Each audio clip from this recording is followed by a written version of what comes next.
They slapped cold steel handcuffs on my wrists, while my husband stood there and watched in complete silence. I did not fight back. I did not speak a single word. 1 hour later, the interrogation room door burst open. Heavily armed agents rushed in, and then the director of the FBI walked straight toward me. The entire room went dead quiet. He looked at me and asked why I had not told those idiots who I really was. My name is Natalie, 33 years old, and I am about to tell you how my picture-perfect marriage was actually a trap designed to send me to federal prison. For 7 years, I played the quiet, supportive wife to a wealthy hedge fund manager. I let his family treat me like I was nothing, but they made a fatal mistake when they tried to frame me for their own crimes. Before I continue this story, let me know where you are watching from in the comments below. Hit the like button and subscribe if you believe that the truth always comes to light, no matter how hard someone tries to bury it. This journey involves high-stakes, massive betrayal and a revenge so perfectly calculated that it left my enemies with absolutely nothing. It all started last Friday night inside our sprawling multi-million-dollar Chicago penthouse. The floor-to-ceiling windows offered a breathtaking view of the city skyline glittering like diamonds against the dark lake. We were hosting our 7th anniversary dinner. The dining table was set with fine crystal silver cutlery and a centerpiece of imported white roses. The room was filled with the soft hum of jazz music and the quiet chatter of our elite guests. My husband Richard stood at the head of the table. He was wearing a custom-tailored Italian suit, looking every bit the successful investment executive he portrayed himself to be. He tapped his spoon against his champagne flute, demanding everyone's attention for a toast. I stood beside him, forcing a polite smile. I had spent the entire afternoon making sure every detail of the evening was flawless, just the way Richard demanded. He raised his glass high and began speaking about loyalty, partnership, and the beautiful life we had built together. The guests murmured in agreement, raising their glasses in our honor. But before anyone could take a sip, a thunderous pounding echoed through the penthouse. It was not a polite knock. It was the heavy, aggressive sound of someone trying to break the door off its hinges. The jazz music suddenly seemed completely out of place. The elegant atmosphere shattered in an instant. Richard stopped mid-sentence, his arm still raised. The guests exchanged confused glances. My heart rate spiked as the pounding continued, followed by a loud, authoritative voice shouting from the hallway. "Chicago Police Department, open the door immediately."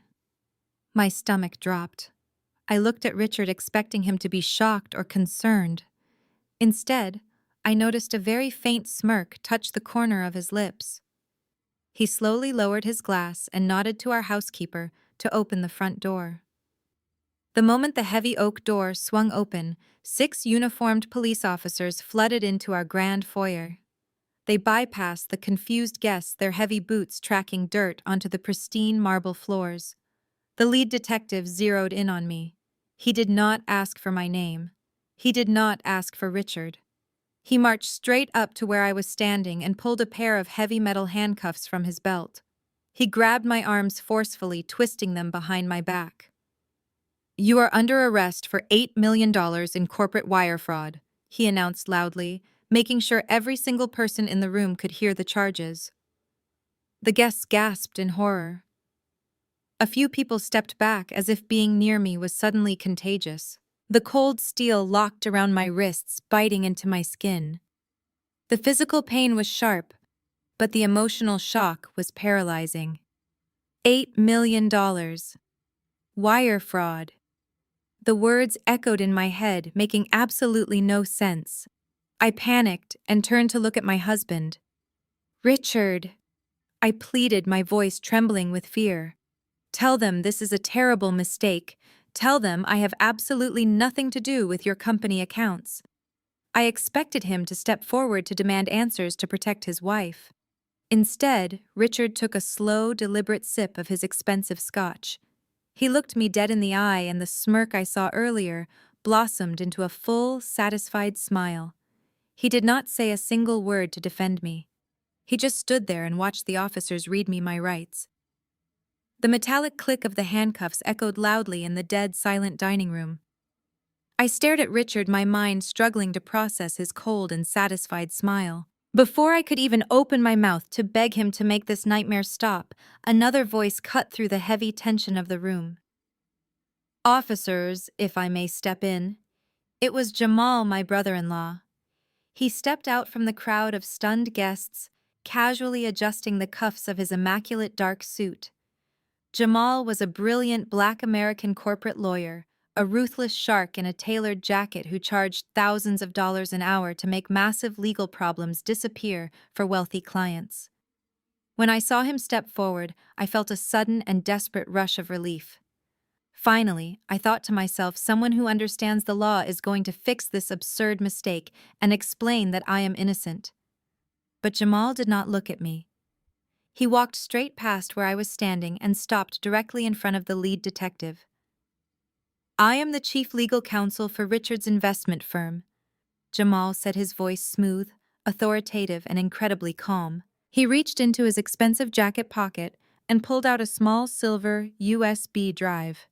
He held it out to the detective like a hard-won trophy. "My client discovered the financial discrepancies yesterday afternoon. This drive contains the internal audit, the forged IP logs, and undeniable proof that she embezzled the funds into untraceable offshore accounts. We are cooperating fully with the authorities to ensure she faces justice." My breath caught in my throat. My client. He did not say my sister-in-law. He did not say family. He said my client. I looked from the silver USB drive gleaming in the harsh light to Jamal's emotionless face and then back to Richard. The puzzle pieces violently slammed together in my head, creating a terrifying picture.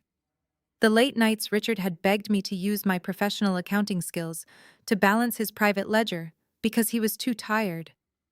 The times he had asked to borrow my personal laptop because his was running a system update. The secure banking tokens he had conveniently left sitting on my home office desk. It was never about trusting his wife with his business. It was about creating a flawless paper trail that led directly to my computer and my name. They had framed me. A harsh, ugly laugh broke the suffocating silence. Caroline, Richard's younger sister and Jamal's wife, stepped forward from the crowd. She crossed her arms, her heavy diamond bracelets clinking together aggressively. She looked me up and down with absolute disgust painted on her face. "We all knew this day would come," Caroline announced, raising her voice to make absolutely sure every single guest in the room could hear her. "You were never anything but a cheap gold digger. You manipulated my brother into marrying you, played the sweet innocent housewife, and now you are trying to steal the company he built from the ground up. You absolutely disgust me." I opened my mouth to defend myself, to scream that they were lying, but the lead detective violently yanked me backward by my handcuffed arms. "Save your breath for the federal judge, lady," he barked aggressively. "Let us move out." He shoved me forcefully toward the grand entryway of our penthouse. I stumbled in my expensive evening heels, barely catching my balance before I hit the floor. My heart hammered against my ribs like a trapped bird. The walk from the dining room to the front door felt like 1,000 miles. I was forced to parade past our affluent friends, the city elite, and wealthy socialites. People I had hosted, fed, and entertained for years were now whispering behind their hands, shaking their heads, and pulling their spouses away from me as if I were carrying a deadly disease. No one offered to help. No one questioned the police. They just watched the spectacle with greedy, judgmental eyes. The detective shoved me into the private elevator. The doors slid shut, cutting off the view of my husband raising his scotch glass one more time in a silent, mocking toast. The ride down to the lobby was agonizingly slow. When the polished steel doors finally opened, they revealed the grand marble foyer of our luxury building. It was a Friday evening, meaning the lobby was completely packed with high society neighbors returning from dinners and charity galas. The doorman, who greeted me with a warm smile every single morning, now stared at me with his mouth wide open in shock. A wealthy woman from the penthouse above ours literally gasped and pulled her designer dog behind her legs as the police dragged me past the concierge desk. I could hear the aggressive clicking of smartphone cameras all around me. They were recording my absolute humiliation. They were taking pictures of the wealthy executive wife being frog-walked out of her own building like a common street criminal. The flashing red and blue lights from the police cruisers outside illuminated the marble walls. The officers pushed me through the revolving glass doors and out into the freezing Chicago night. The cold air hit my face, but I felt completely numb. A heavy hand pushed down on the top of my head, forcing me into the cramped, hard plastic back seat of the police cruiser. The heavy door slammed shut behind me, sealing me inside a cage of thick plexiglass and metal. The sirens wailed instantly, a deafening song that announced my ruined reputation to the entire neighborhood. The cruiser jerked forward, throwing my shoulder against the door panel. Any normal person in my position would be hysterical. A typical wife facing decades in prison for a crime she did not commit would be screaming and crying tears of absolute panic. But as I sat there in the dark, watching the blurred city lights streak across the reinforced window, my eyes were completely dry. I did not shed a single tear. Instead of fear, a chilling wave of absolute clarity washed over me. The confusion I had felt upstairs in the penthouse evaporated, replaced by the cold, hard logic of hindsight. My mind began rewinding the last 7 years, playing back every conversation, every late-night request, and every supposedly loving gesture Richard made. It was all a meticulously crafted illusion. I remembered the exact moment the trap was set. We had been married for 2 years when Richard came home pacing the floor, complaining aggressively about the exorbitant fees his firm paid outside auditors. He poured himself a drink, sat next to me on the couch, and took my hands in his. "You are a brilliant accountant, Natalie," he had whispered. "Why are we paying strangers when my own wife could manage the internal ledgers? We are a team. We are building our future together." I had believed him. I had loved him, so I agreed. For 5 years, I spent my evenings hunched over my laptop, reconciling his massive corporate accounts and balancing the intricate spreadsheets of his hedge fund. Whenever I found a discrepancy, Richard would brush it off with a charming smile, blaming it on a junior analyst and promising to fix it the next morning. He conditioned me to stop asking questions. He weaponized his affection, rewarding my hard work with expensive vacations and public praise, while simultaneously isolating me from my own career ambitions. He reminded me that my freelance accounting business was small compared to the massive deals he was closing. He needed me to feel small. He needed me to feel dependent, because a dependent wife does not look too closely at the numbers. The mechanics of his betrayal were so perfectly orchestrated that it made me sick to my stomach. I pictured my home office desk. The secure banking tokens, the encrypted hard drives, the two-factor authentication devices that he casually left lying next to my coffee mug. He used my personal devices to initiate the fraudulent wire transfers. He needed my IP address. He needed my digital fingerprint on every single one of those stolen $8 million. And Jamal, the brilliant corporate lawyer, had undoubtedly drafted the fake vendor contracts to make the phantom transactions look legitimate, tying everything back to my name. They had built an ironclad case against me, banking on the assumption that a jury would see a greedy housewife embezzling funds to sustain a luxurious lifestyle. But as the police cruiser sped down Michigan Avenue, a small, genuine smile touched my lips.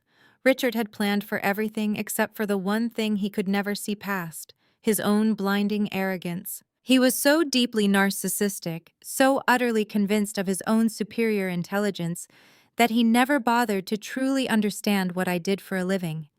To him, I was just a glorified calculator, a woman who pushed papers and paid the household utility bills. He truly believed he was the smartest person in the room. He assumed that because I was quiet, I was weak.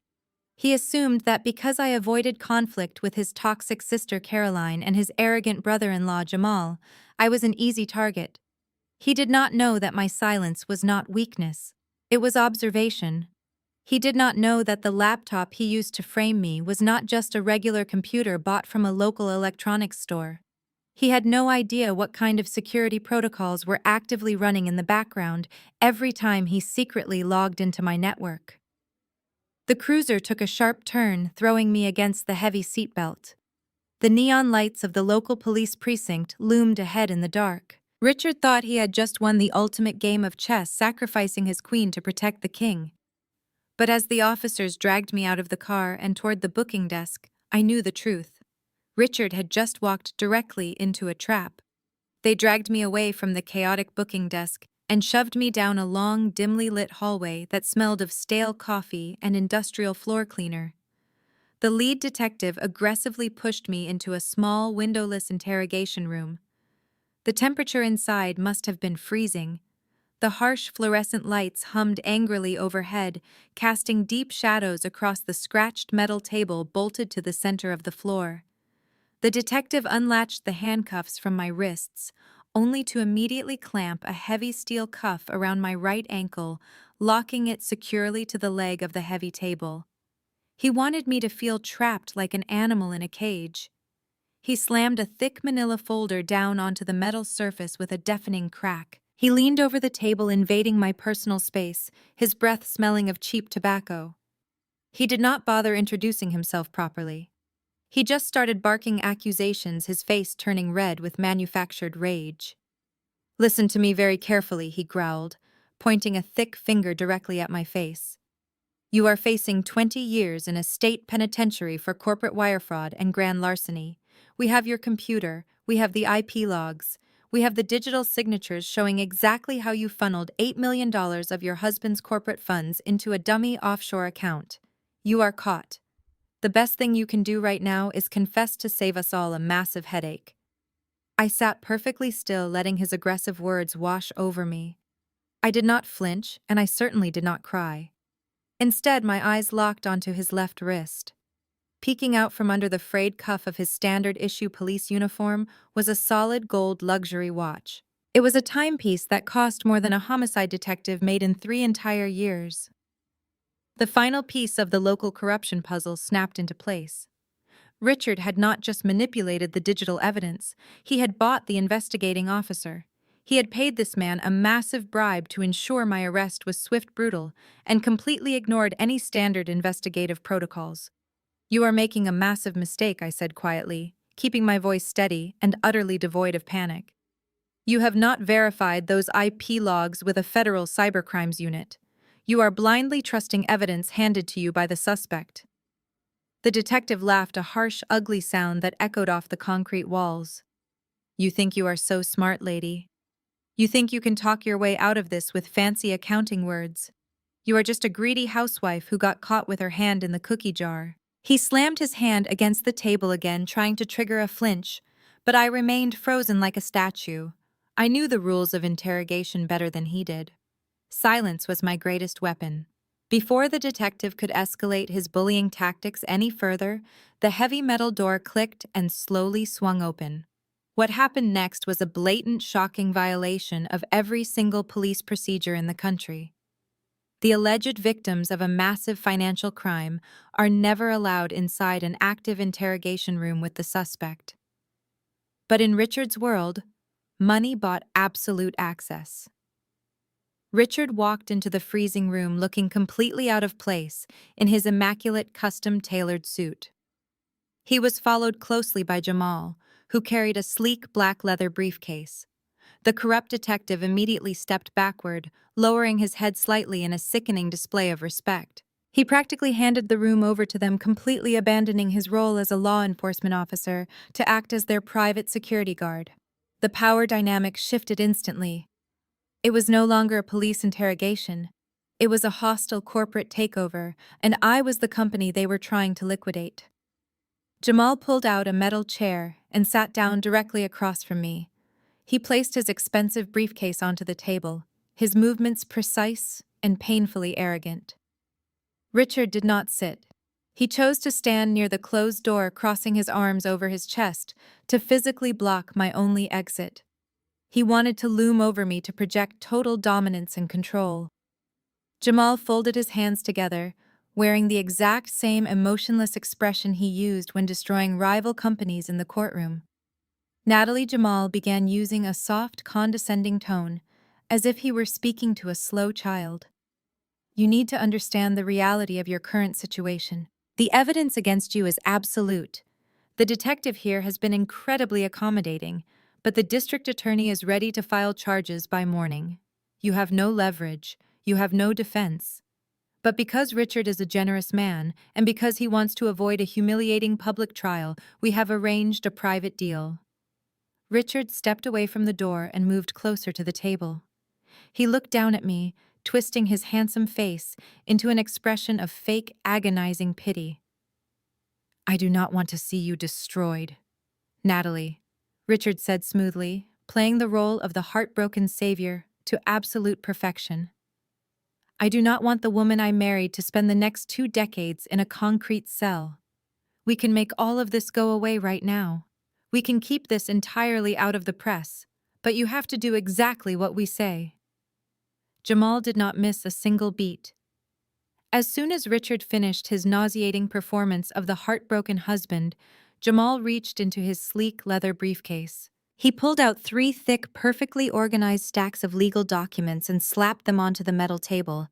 He pushed them across the scratched surface until they stopped just inches from my handcuffed hands.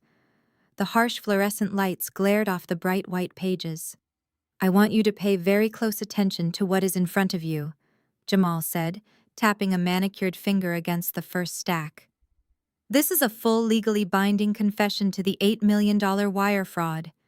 It outlines exactly how you bypassed the firm's security protocols, how you set up the offshore shell companies, and it includes a fabricated statement admitting you did this to cover massive secret gambling debts. It ties up every loose end perfectly. All you have to do is sign on the dotted line. He moved his finger to the second stack. This is a petition for an uncontested divorce, citing your criminal conduct as the primary cause. And finally, the most important document. Jamal tapped the third and thickest stack of papers. This is a comprehensive post-nuptial asset waiver. By signing this, you agree to immediately surrender all claims to marital property. That means you give up your 50% equity in the Chicago penthouse. You forfeit your rights to the joint investment portfolios. You waive any claim to Richard's retirement accounts, and you agree to empty your own personal savings to pay for the so-called damages you caused his firm. I stared at the papers, my mind processing the sheer audacity of their plan. They were not just trying to send me to prison to cover Richard's tracks. They were using my arrest as a weapon to completely strip me of every single dollar I had legally earned over the last 7 years. They wanted to leave me a convicted felon with absolutely zero financial resources to fight back or rebuild my life. If you choose to fight this, Jamal continued, his voice dropping into a low, threatening register, I will personally make sure the district attorney seeks the maximum penalty. I will drag this out in a highly publicized trial. I will subpoena your elderly parents. I will freeze their retirement funds pending an investigation into whether you hid the stolen money in their accounts. I will bankrupt your entire family before you even see the inside of a courtroom. You will have absolutely nothing, and you will spend the best years of your life rotting in a concrete box. Richard stepped forward again, playing his part in this twisted psychological game. He crouched down beside my chair, bringing his face level with mine. He reached out and gently placed his hand over mine. His touch, which I used to find so comforting now, made my skin crawl with absolute revulsion. I do not want it to come to that, Natalie. Richard whispered, his voice dripping with fake sincerity. I still care about you. I really do. But I have to protect my company. I have investors who are demanding answers. If you take accountability right now, if you sign these papers and give me back what is mine, I promise I will help you. I play golf with the district attorney. I can pull some strings. I will personally go to the judge and beg for leniency. I will tell them you were under severe mental distress. He squeezed my hand slightly, looking deeply into my eyes, searching for the terrified, compliant wife he thought he had created. I can get them to offer a plea deal, he continued softly. Maybe just 5 years in a minimum security federal camp. It is essentially a country club, Natalie. You can read, You can exercise, you can get better, and when you get out, you can start completely fresh. But you have to sign the papers right now. If you make me leave this room without your signature, the deal is completely off the table, and I will let the system destroy you." Jamal reached into his inside jacket pocket and pulled out a heavy gold-plated fountain pen. He unscrewed the cap and placed it deliberately on top of the confession document.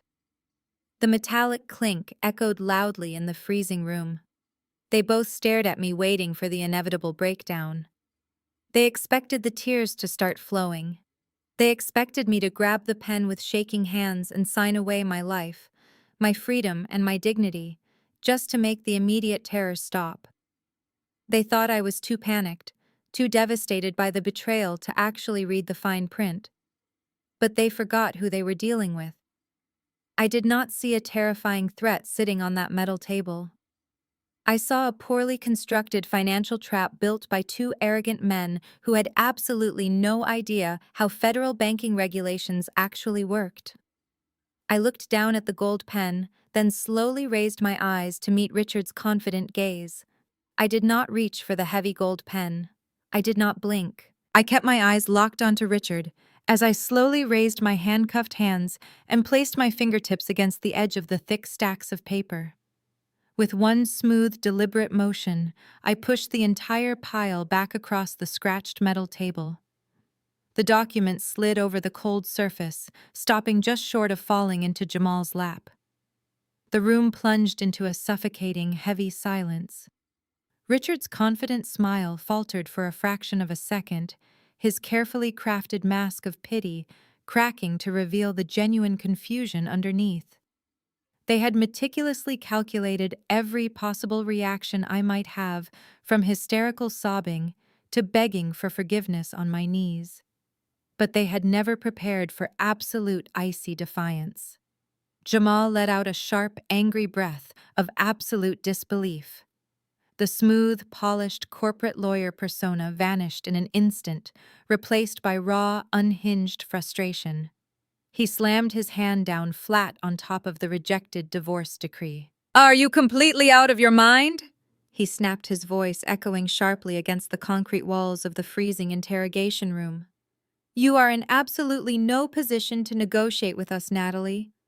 I just handed you the only lifeline you are ever going to get. If you do not sign these papers right now, I will not just let you rot in a federal cell. I will make sure everything you care about on the outside burns to the ground." He leaned over the table, his dark eyes filled with a terrifying, predatory cruelty. He reached back into his luxury leather briefcase and pulled out a single thin manila envelope. He tossed it carelessly onto the table between us. Inside that envelope are fabricated wire transfer receipts linking the stolen offshore funds directly to a small community bank in Ohio. Jamal sneered. "The exact same community bank where your elderly parents keep their retirement funds and run their independent hardware store. It would be incredibly easy for me to anonymously leak these documents to the local press and the state district attorney. Imagine the horrific headlines tomorrow morning. Imagine your parents in their late 70s being raided by armed law enforcement for money laundering. Their lifelong business will be shuttered by noon. Their life savings will be frozen indefinitely, pending a massive investigation." I stared at the manila envelope, feeling a brief, sharp flare of righteous anger. "The stress alone will put your father right back in the hospital," Jamal continued, ruthlessly twisting the metaphorical knife. "And nobody will have a single dime to pay for his expensive heart medication or his piling medical bills. All because their stubborn, ungrateful daughter refused to do the smart thing and sign a piece of paper." My chest tightened uncomfortably. They were actually willing to destroy two innocent, hard-working seniors just to protect their stolen millions. Richard saw the slight shift in my posture and immediately mistook my disgust for genuine fear. He stepped in closer, entirely abandoning the loving husband act he had been playing just a few minutes before. He gripped the back of my metal chair tightly and leaned in so close I could feel his breath against my ear. "Do not be stupid, Natalie," Richard whispered, his tone laced with venom and absolute contempt. You are entirely out of your depth here. You have always been out of your depth. You are not some criminal mastermind or a brilliant corporate strategist. You are just a glorified calculator. A boring, predictable number cruncher who got incredibly lucky I ever looked her way and pulled her out of a life of mediocrity. Do not try to play a high-stakes game you do not have the brain power to win. His cruel words hung heavily in the freezing air. He wanted to remind me of the small, insignificant box he had forced me into since the day we met. Sign the papers, take the fall like a good little wife, and maybe your pathetic parents will survive the winter, Richard hissed softly. He truly thought his brutal insults would break my spirit. He thought my silence was a sign of total surrender. He thought my stillness meant I was completely defeated and broken by his brilliant legal trap. But as he whispered those terrible things, he only reinforced my absolute certainty that he was blindingly ignorant. He had no idea that his arrogance was a massive, fatal blind spot. He had no idea I was simply running down the clock. I turned my head slightly, looking him dead in the eye from just inches away, and I offered him a small, chillingly calm smile. "No," I said softly. "I will not sign anything." Richard took a sudden step backward, as if the word no had physically struck him. The mask of fake loving pity instantly melted away from his handsome features, leaving behind an expression of pure, unadulterated rage. He could not comprehend how I was still resisting him.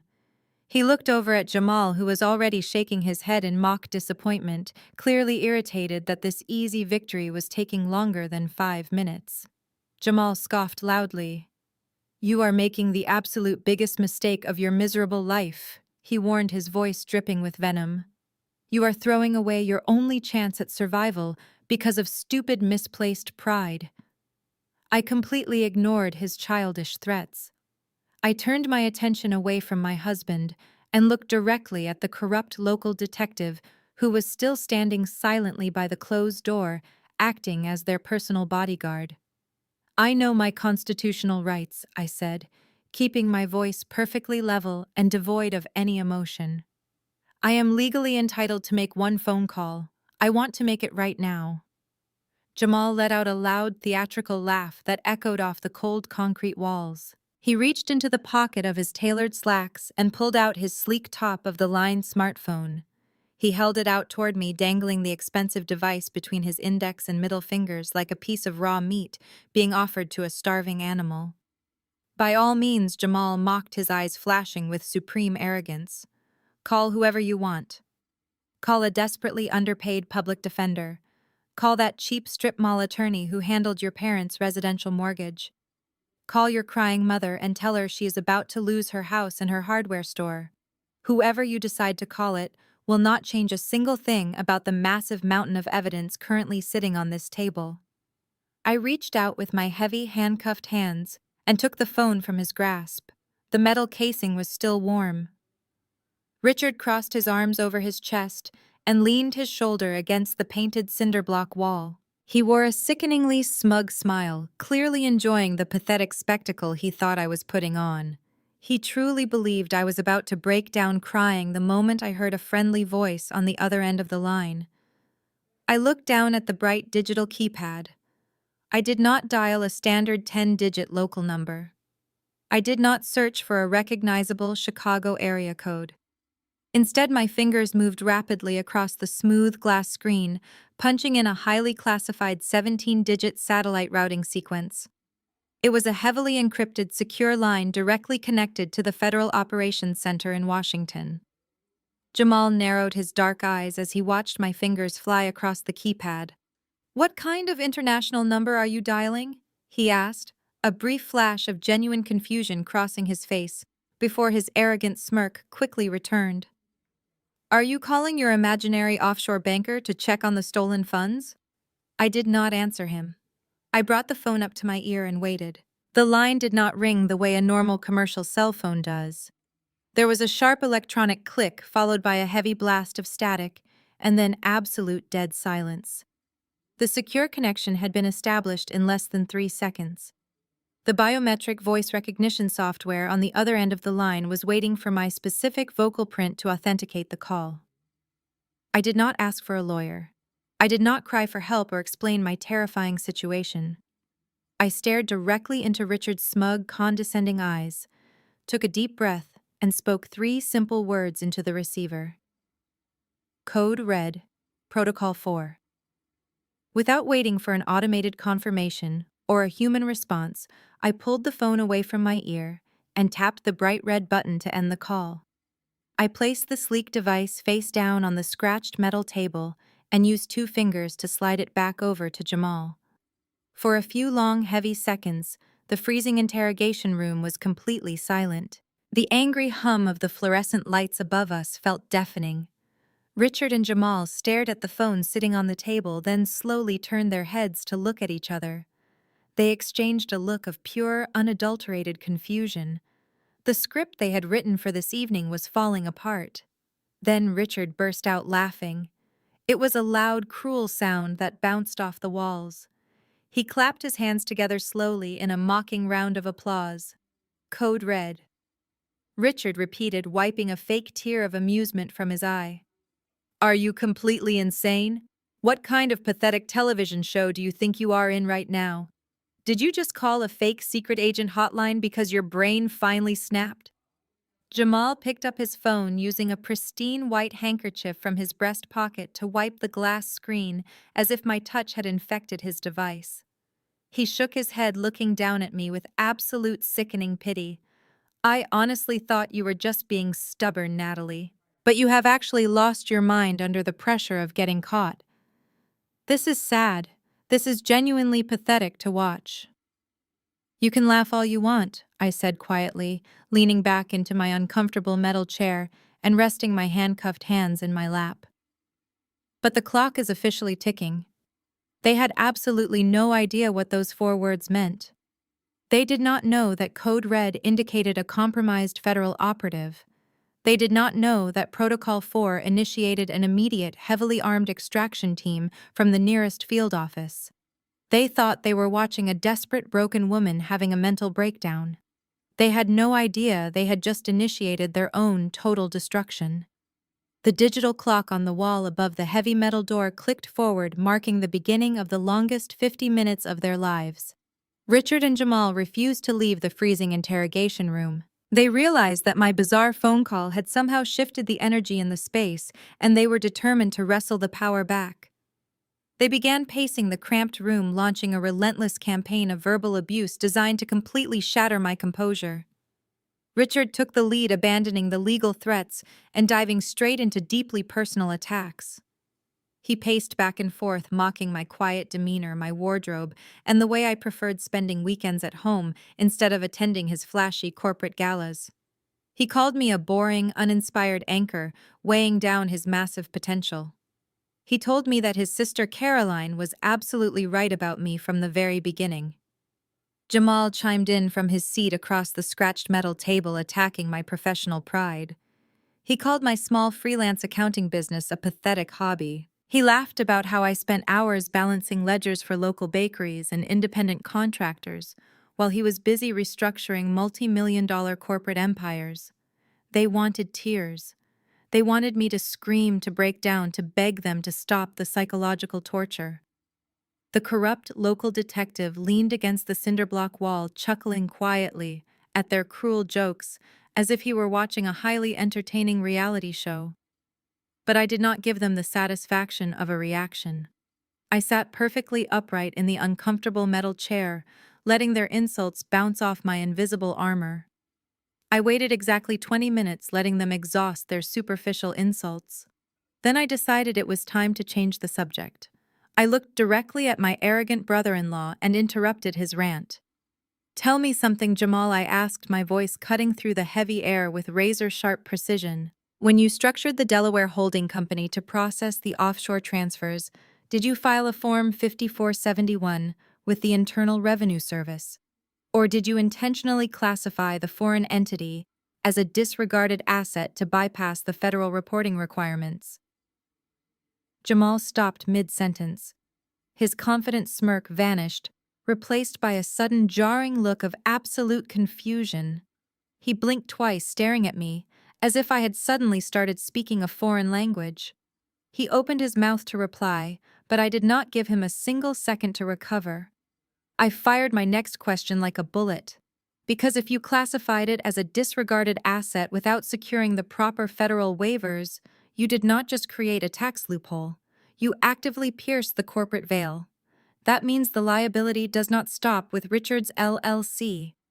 It extends directly to the legal counsel who drafted the fraudulent operating agreements. Jamal stood up so fast that his heavy metal chair scraped violently against the concrete floor. "What did you just say?" he demanded, his voice suddenly lacking its smooth corporate polish.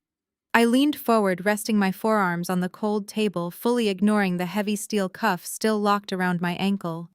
"I asked if you are aware that under the current federal statutes, specifically Title 18, Section 1956, the lawyer who knowingly facilitates the layering phase of a money laundering operation faces the exact same mandatory minimum sentence as the primary orchestrator." I recited the legal code with absolutely flawless accuracy. I listed the specific banking regulations he had violated, the exact federal loopholes he had clumsily tried to exploit, and the undeniable paper trail his actions had created. The air in the freezing room suddenly felt incredibly thin. Jamal gripped the edge of the metal table, his knuckles turning completely white. A visible bead of sweat formed on his forehead despite the freezing temperature. "Shut up." Jamal snapped, his voice trembling with a mixture of raw anger and sudden terrifying doubt. "You have absolutely no idea what you are talking about. You are a freelance bookkeeper who does taxes for local flower shops. Where did you learn those specific federal statutes? Who have you been talking to?" Richard stepped away from the door, his own confidence finally beginning to crack. He looked back and forth between Jamal and me, completely lost in the high-level legal terminology. "Jamal," Richard asked nervously, his voice dropping an octave, "what is she talking about? What is Title 18? Jamal ignored him, keeping his dark, furious eyes locked onto mine. He was desperately trying to convince himself that I was just throwing out random legal jargon I had heard on a television show. But the sheer terror building in the back of his eyes told a completely different story. The brilliant corporate lawyer was finally beginning to realize that the quiet, submissive housewife sitting across from him was not a victim at all. I was a predator, and I had been quietly studying every single one of his moves. Jamal stared at me, his chest rising and falling in shallow, panicked breaths. He looked exactly like a man who had just stepped on a landmine and was waiting for the inevitable click. The expensive legal degree he prized so highly was suddenly suffocating him. He knew exactly what Title 18 meant, and he knew I was absolutely right about the corporate veil. Richard, completely oblivious to the massive federal trap closing around them, stepped forward and violently shoved Jamal by the shoulder. "Do not let her get into your head," Richard hissed, his face red with frustration. "She is making things up. She is just trying to stall so she does not have to sign the papers. Get the documents back in front of her and force her to sign them right now." I did not even look at Richard.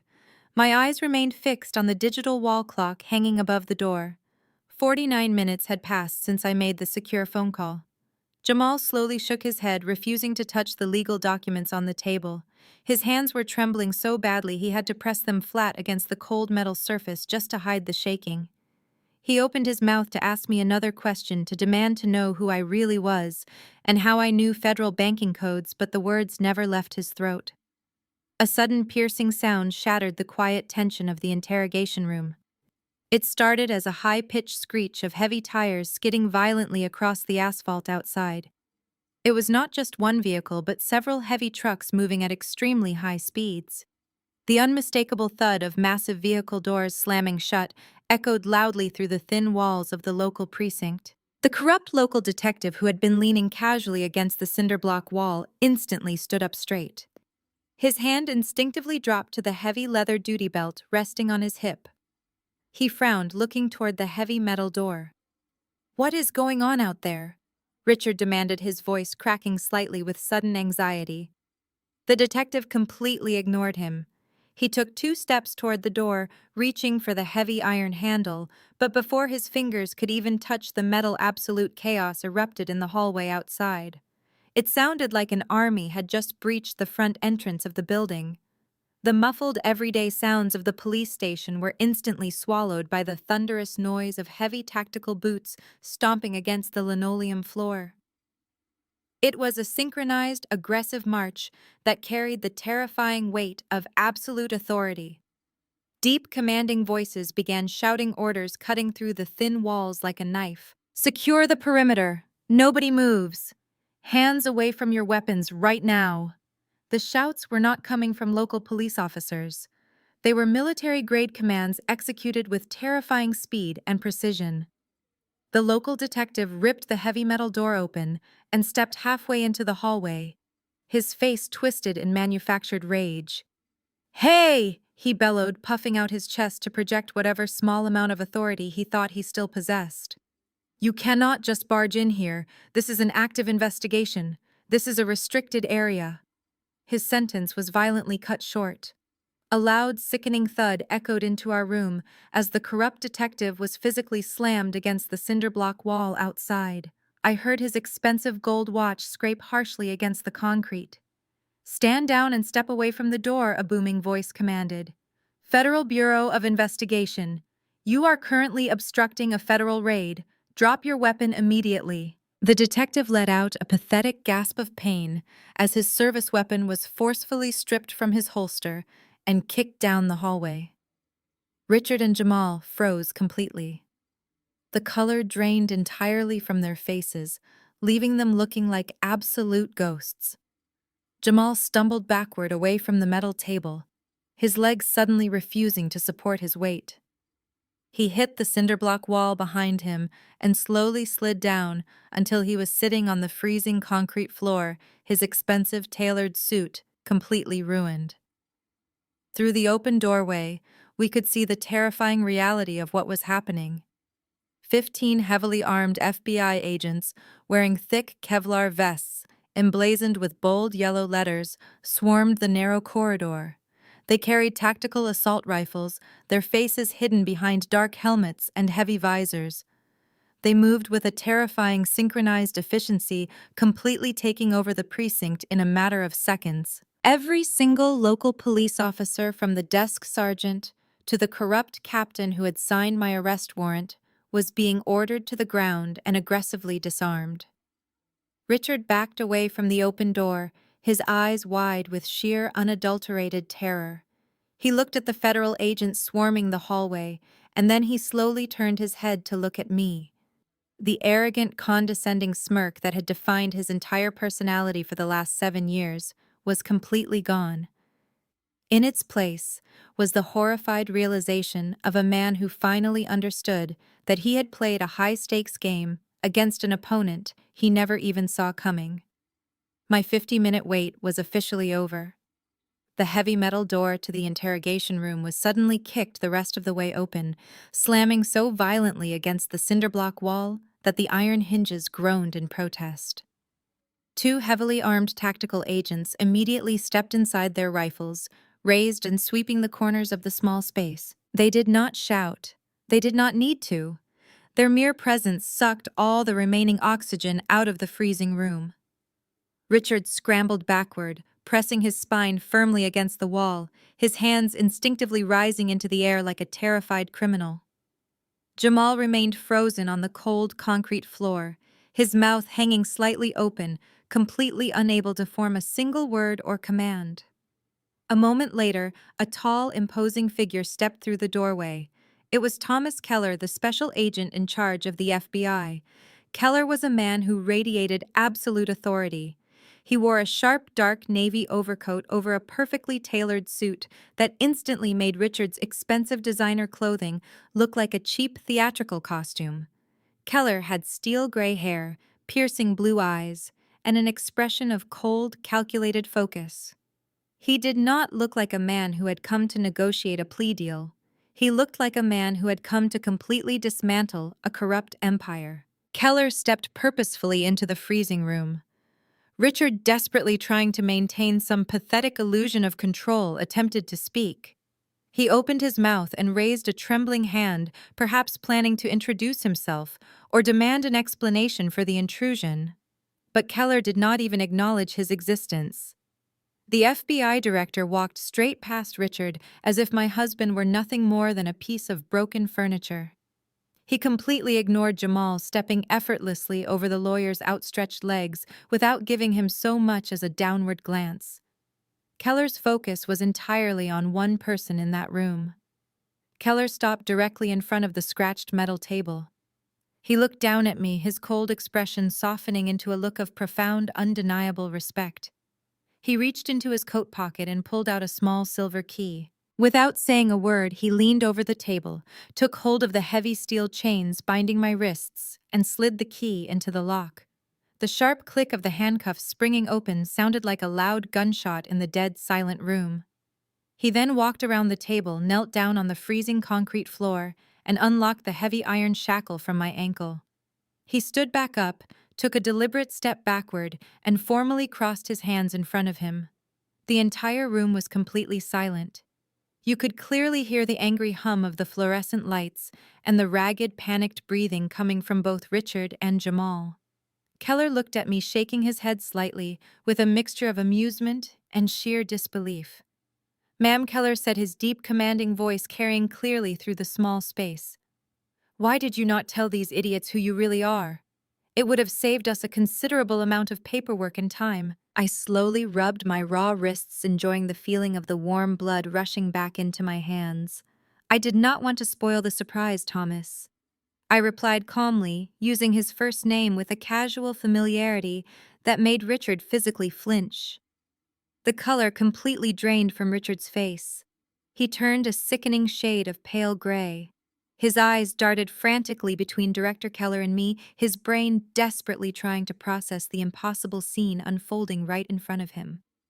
The woman he had spent 7 years belittling, the submissive wife he had constantly mocked as a boring number cruncher, was casually bantering with one of the most powerful federal law enforcement officers in the entire country. Richard's legs finally gave out. He slid down the cinderblock wall and collapsed onto the floor just a few feet away from Jamal. His meticulously styled hair was now a mess.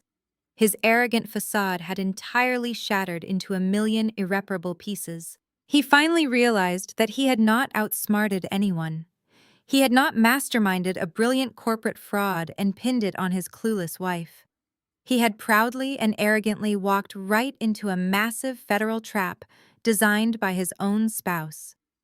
Jamal, still sitting on the floor, began to shake violently. The brilliant corporate lawyer who had aggressively threatened to destroy my elderly parents just 10 minutes earlier was now hyperventilating. His chest heaved as he realized the true magnitude of his catastrophic mistake.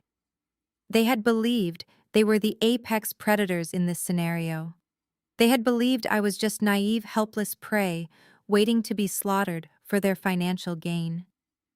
But as I stood up from the uncomfortable metal chair, rubbing my wrists and standing shoulder to shoulder with Director Keller, the true hierarchy of the room was finally established. Jamal placed his hands flat against the cold concrete floor and desperately pushed himself upward. His legs were still trembling, but his massive ego simply could not accept the reality of his total defeat. He leaned heavily against the cinder block wall, trying to smooth out the severe wrinkles in his ruined designer suit. He took several deep, ragged breaths, attempting to summon the ruthless corporate lawyer persona that had intimidated so many people before me. He raised his chin, fixed his gaze on Director Keller, and opened his mouth to do the only thing he knew how to do. He tried to argue the law.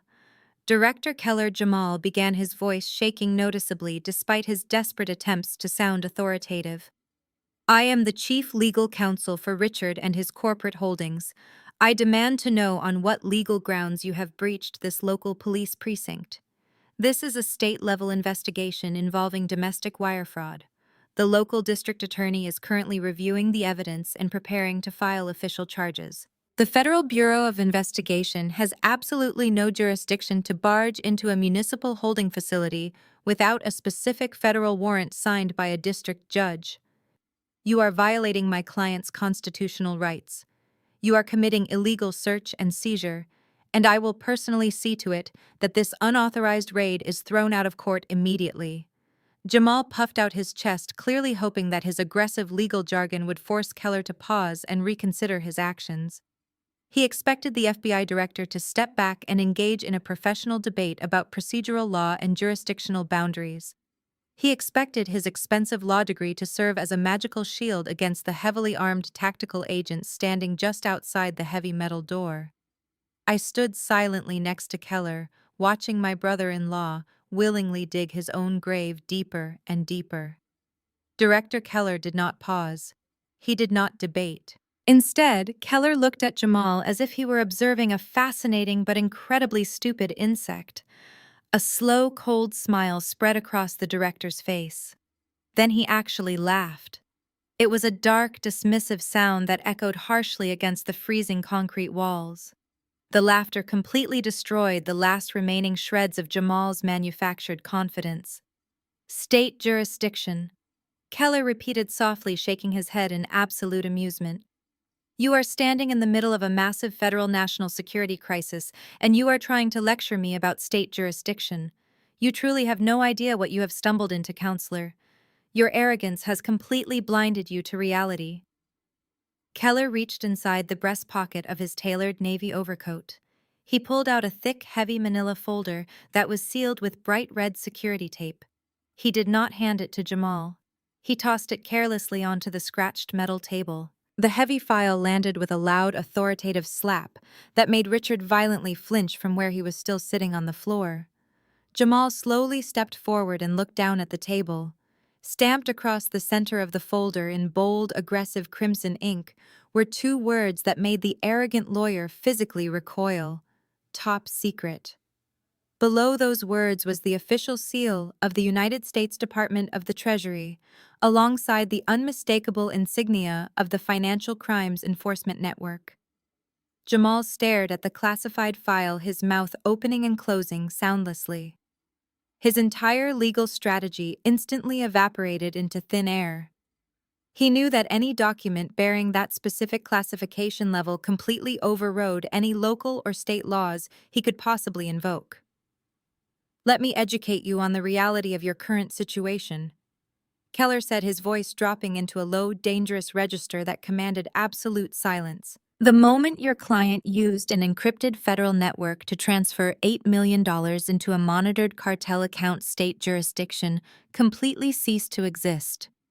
This is not a local embezzlement case. This is a matter of national security and international money laundering. The men outside this room are not local beat cops. They are a specialized federal task force. Keller took a deliberate step toward Jamal, forcing the lawyer to shrink back against the cinder block wall. Furthermore, Keller continued, his piercing blue eyes locking onto the terrified man. You brought a highly classified federal operative into a local police station against her will. You actively conspired with a corrupt local detective who accepted a massive financial bribe to bypass standard booking procedures. Because of your brilliant legal strategy, this local police precinct is no longer under the authority of the city. As of 10 minutes ago, I officially declared this entire building an active federal crime scene. Every single local officer outside is currently being disarmed and interrogated by my agents. Jamal swallowed hard, his throat completely dry. He looked at the two tactical agents standing guard at the door, their rifles held firmly at the ready. He finally understood that there was no judge to call. There was no local district attorney who could save them. The federal government had just dropped a massive, inescapable net over their entire lives, and they had absolutely nowhere to run. Richard let out a pathetic, high-pitched whimper from the floor. Jamal, Richard pleaded, his voice cracking with sheer panic and desperate confusion. What does that mean? What is he talking about? Tell him we have a deal with the local detective. Tell him to let us go right now. Jamal slowly turned his head to look at the man he had helped commit federal crimes. The polished, confident lawyer was completely gone. In his place was a terrified, broken man facing decades in a maximum security federal penitentiary. Jamal looked at Richard with eyes wide with absolute horror and whispered a single, devastating truth. Shut up, Richard, because we are both completely finished. Jamal's devastating words hung in the freezing air of the interrogation room. We are both completely finished. Richard stared at his brother-in-law, his jaw trembling, his mind violently rejecting the terrifying reality of his situation. He scrambled to his feet, pressing his back against the cold cinder-block wall, and pointed a shaking finger at me. He looked at Director Keller with wide, desperate eyes. "She is just an accountant," Richard shouted, his voice cracking with a pathetic mixture of fear and denial. "She works from home in her pajamas. She balances ledgers for local flower shops and independent contractors. You have the wrong person. She is nobody important." Director Keller did not even dignify Richard's outburst with a response. He simply crossed his arms over his tailored navy overcoat, stepped slightly to the side, and looked at me. "The floor is yours," Ma'am Keller said quietly, giving me absolute control over the room. I took a deep breath, and for the first time in 7 years, I completely dropped the carefully constructed persona I had maintained for my husband. My posture shifted. The meek, submissive body language I had used to stroke his fragile ego vanished entirely. I stood up straight, squared my shoulders, and looked at Richard with a cold, unyielding confidence that made him physically shrink back against the wall. "I am not a freelance bookkeeper, Richard," I said, my voice steady, authoritative, and ringing with absolute clarity. "For the entirety of our marriage, I have been an active, high-level operative for the United States government. My official title is Senior Forensic Financial Architect. I operate under the Financial Crimes Enforcement Network of the Department of the Treasury, holding a top-secret clearance with a permanent Joint Task Force assignment to the Federal Bureau of Investigation." Richard stopped breathing. His mouth opened, but no sound came out. His arrogant brain was completely short-circuiting, desperately trying to process the massive, impossible gap between the woman he thought he married and the federal agent standing in front of him. "While you were at your country club dinners, drinking expensive scotch and loudly bragging about your basic hedge fund returns, I was working." I continued, taking a slow, deliberate step toward him. "While you thought I was sitting in my home office doing basic tax returns for small businesses, I was actually logged into a secure federal terminal. I designed the predictive tracking algorithms that the United States government uses to trace, intercept, and dismantle decentralized money laundering networks. The digital architecture I built is currently being used to hunt down the financial infrastructure of the Sinaloa cartel." Jamal let out a ragged, terrified gasp from the floor. As a corporate lawyer, he understood exactly what those words meant. He understood the staggering level of federal authority and technological power I commanded. He realized that the home office he had mocked during Thanksgiving dinners was actually a highly restricted, encrypted federal workspace. "You called me a glorified calculator," I said, my voice dropping into a dangerous, icy tone. "You thought I was a boring, predictable woman who pushed papers and paid your utility bills? You convinced yourself that because I was quiet, I was completely stupid. But my silence was never an indication of my intelligence, Richard. My silence was a professional requirement. It was my job to observe, to analyze, and to build traps for criminals exactly like you." The absolute horror of his catastrophic mistake finally washed over Richard's face. The psychological destruction of his massive ego was instant and total. He remembered every single time he had handed me his personal laptop, casually asking me to fix a small discrepancy in his corporate ledgers. He remembered leaving his secure banking tokens on my desk, thinking he was brilliantly manipulating a naive housewife into doing his dirty work.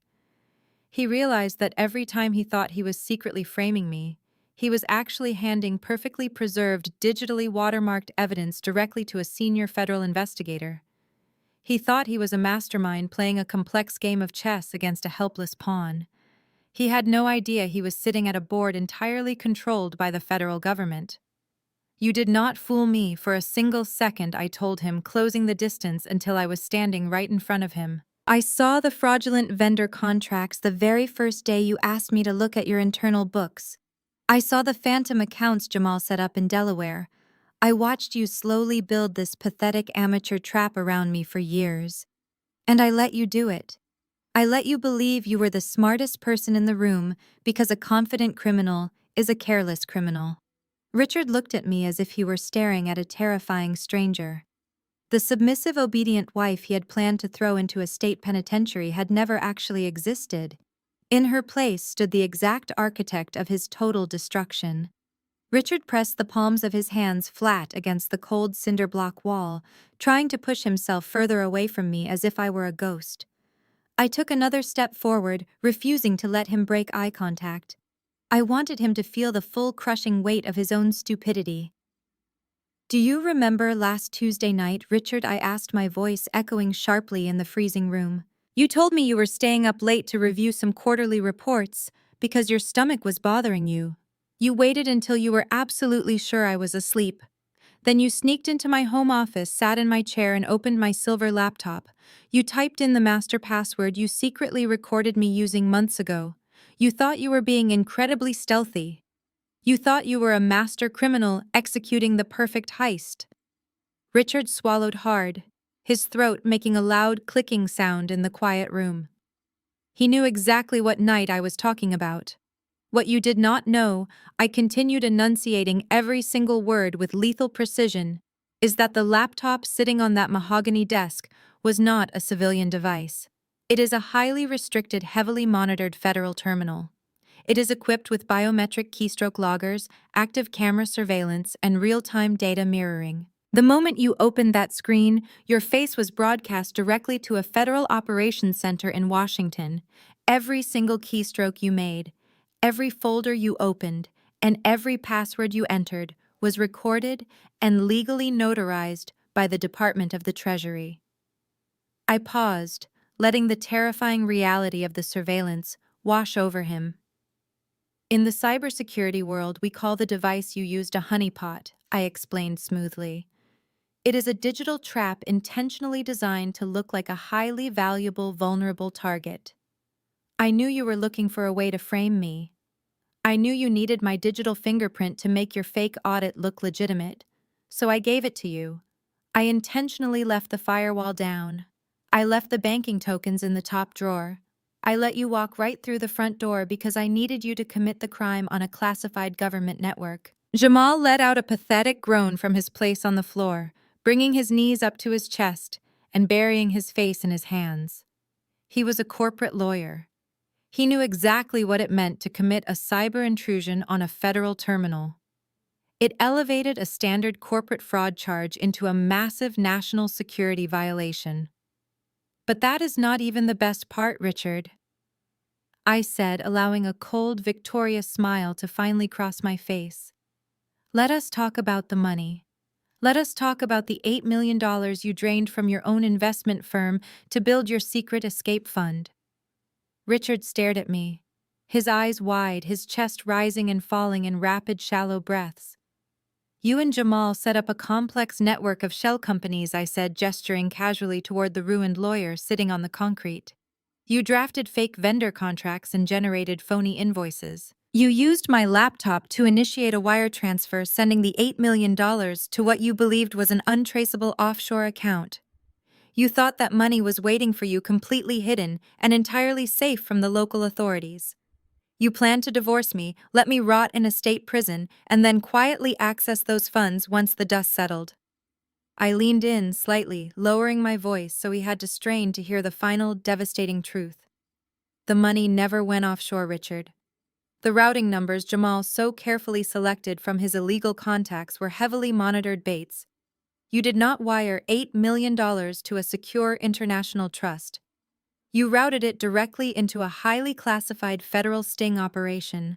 The account you deposited your stolen money into is currently being used by the United States government to track and dismantle the financial infrastructure of the Sinaloa cartel." The silence that followed was absolute. Richard looked as though he had been physically struck by a massive freight train. "You did not just steal from your own company," I whispered, delivering the final blow.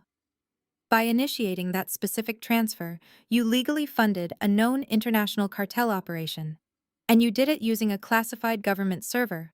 You committed federal wire fraud, federal cyber intrusion, and international money laundering all in one single mouse click."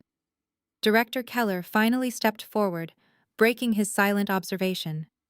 He looked down at Richard, who was now trembling violently against the wall. "That is correct," Keller added, his deep voice devoid of any sympathy. "You literally handed the federal government $8 million of your own stolen money. We gladly accepted the donation to our task force. And in return, we are going to send you to a maximum security federal penitentiary for the rest of your natural life." Richard was hyperventilating against the cinderblock wall, completely broken by the realization that he had handed his stolen money directly to the federal government. I turned my attention away from my pathetic husband and looked down at Jamal. My arrogant brother-in-law was still sitting on the freezing concrete floor, his knees pulled up to his chest. He looked like he was going to be physically sick. The smooth, confident corporate lawyer who had aggressively threatened to destroy my elderly parents just a few minutes ago was entirely gone.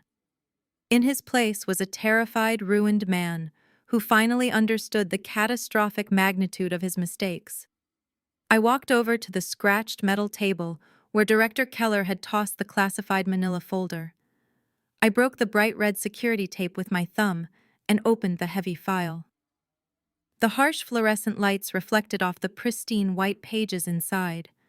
I pulled out a thick stack of legal documents and walked back over to Jamal. I held the papers up high so he could see them clearly from his place on the floor. "Do you recognize these, Jamal?" I asked, stepping closer to him and keeping my voice perfectly calm and steady. "These are the operating agreements for the 3 offshore shell companies you created last month: Apex Global, Pinnacle Holdings, and Horizon Trust. You were very careful to hide Richard's name from the primary shareholder list. You used proxy directors and registered agents in Delaware to obscure the paper trail. It was a very standard, very predictable corporate layering strategy." Jamal stared at the papers, his dark eyes wide with unadulterated terror. He knew exactly what those documents were because he had personally drafted every single page. I flipped to the last page of the first operating agreement and pointed my finger at the bottom line. "But you made one massive, incredibly arrogant mistake," I continued, letting the cold reality of my words wash over him. "You were so confident that I would take the fall for this entire operation that you did not even bother using a blind intermediary for the final authorization. You signed your own name as the managing legal counsel." I dropped the first document onto the cold floor, right in front of his expensive leather shoes, and held up the next piece of paper. "Here is your signature on the wire transfer authorization form," I said, dropping it next to the first one. "And here is your signature on the fake vendor invoices used to justify moving the $8 million out of Richard's firm. You put your own ink on every single piece of evidence needed to completely destroy your life." Jamal tried to speak, but his voice was completely gone.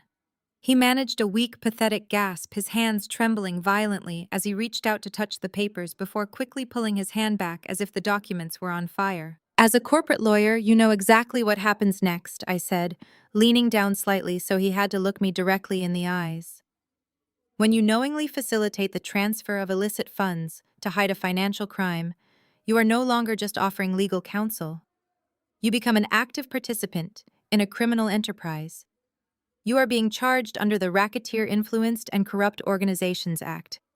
The moment I said the word RICO, Jamal physically recoiled, as if he had been struck in the face. "By signing those documents and structuring the shell companies for Richard, you officially engaged in a pattern of racketeering activity," I explained, delivering the facts with lethal precision. "The federal government does not view you as a lawyer who gave bad advice to a wealthy client. The federal government views you as the financial architect of a money laundering syndicate." Jamal violently shook his head, pressing his hands against his ears, as if that would somehow stop the reality of his situation from crashing down on him. "I am a lawyer," he whispered, his voice cracking with sheer panic. "I have attorney-client privilege. You cannot use those documents against me in a court of law." Director Keller let out a harsh, mocking laugh from across the room. "Attorney-client privilege does not cover the active commission of a federal crime counselor," Keller said sharply. "The crime-fraud exception applies. Every single document you drafted is fully admissible in federal court." I looked back down at Jamal, watching his entire world collapse in real time. The mandatory minimum sentence for a federal RICO conviction is 20 years. I reminded him, though I knew he was already calculating the prison time in his head. 20 years in a maximum security federal penitentiary. You will be officially disbarred by tomorrow morning. Your bank accounts will be seized under federal civil forfeiture laws by noon. You are going to lose your luxury cars, your expensive tailored suits, and your massive house in the suburbs. You thought you were so much smarter than everyone else. I said, my voice dropping to a harsh whisper. You looked at me and saw an easy target. You thought you could destroy my parents to protect your own wealth. But you just signed your own life away because you were too arrogant to realize who you were dealing with. You are going to be 54 years old before you ever take another breath as a free man. The number 54 seemed to echo endlessly around the freezing concrete walls of the interrogation room. Jamal stayed completely frozen on the floor for several long seconds, his dark eyes wide and unblinking, as his brilliant legal mind rapidly calculated the inescapable math of his own destruction. The pristine, arrogant corporate lawyer who walked into this police precinct acting like he owned the entire city was completely dead. In his place was a trapped, desperate animal, entirely consumed by the primal instinct to survive. And a cornered animal will always turn on its own pack. Jamal suddenly let out a guttural, furious roar. He scrambled up from the cold floor, his expensive tailored suit twisting and tearing at the seams. He did not lunge at me. He did not lunge at Director Keller. He turned his entire body toward the corner of the room and launched himself directly at Richard. Richard barely had time to raise his hands before Jamal crashed into him. The impact was violent and heavy. Jamal grabbed my husband by the lapels of his custom Italian jacket and forcefully slammed his back against the cinderblock wall. The heavy thud of Richard hitting the concrete echoed sharply in the small space. The two heavily armed tactical agents standing guard at the door immediately raised their rifles and stepped forward to intervene, but Director Keller calmly held up a single-gloved hand. He signaled his men to stand down. He wanted to watch the rats tear each other apart. "You lied to me!" Jamal screamed, his voice completely raw and cracking with pure, unadulterated rage. He slammed Richard against the wall a second time, shaking him so violently that Richard's head snapped back. "You swore this was a standard offshore diversion. You swore you verified the routing numbers through your own private brokers. You never said a single word about using a classified federal terminal.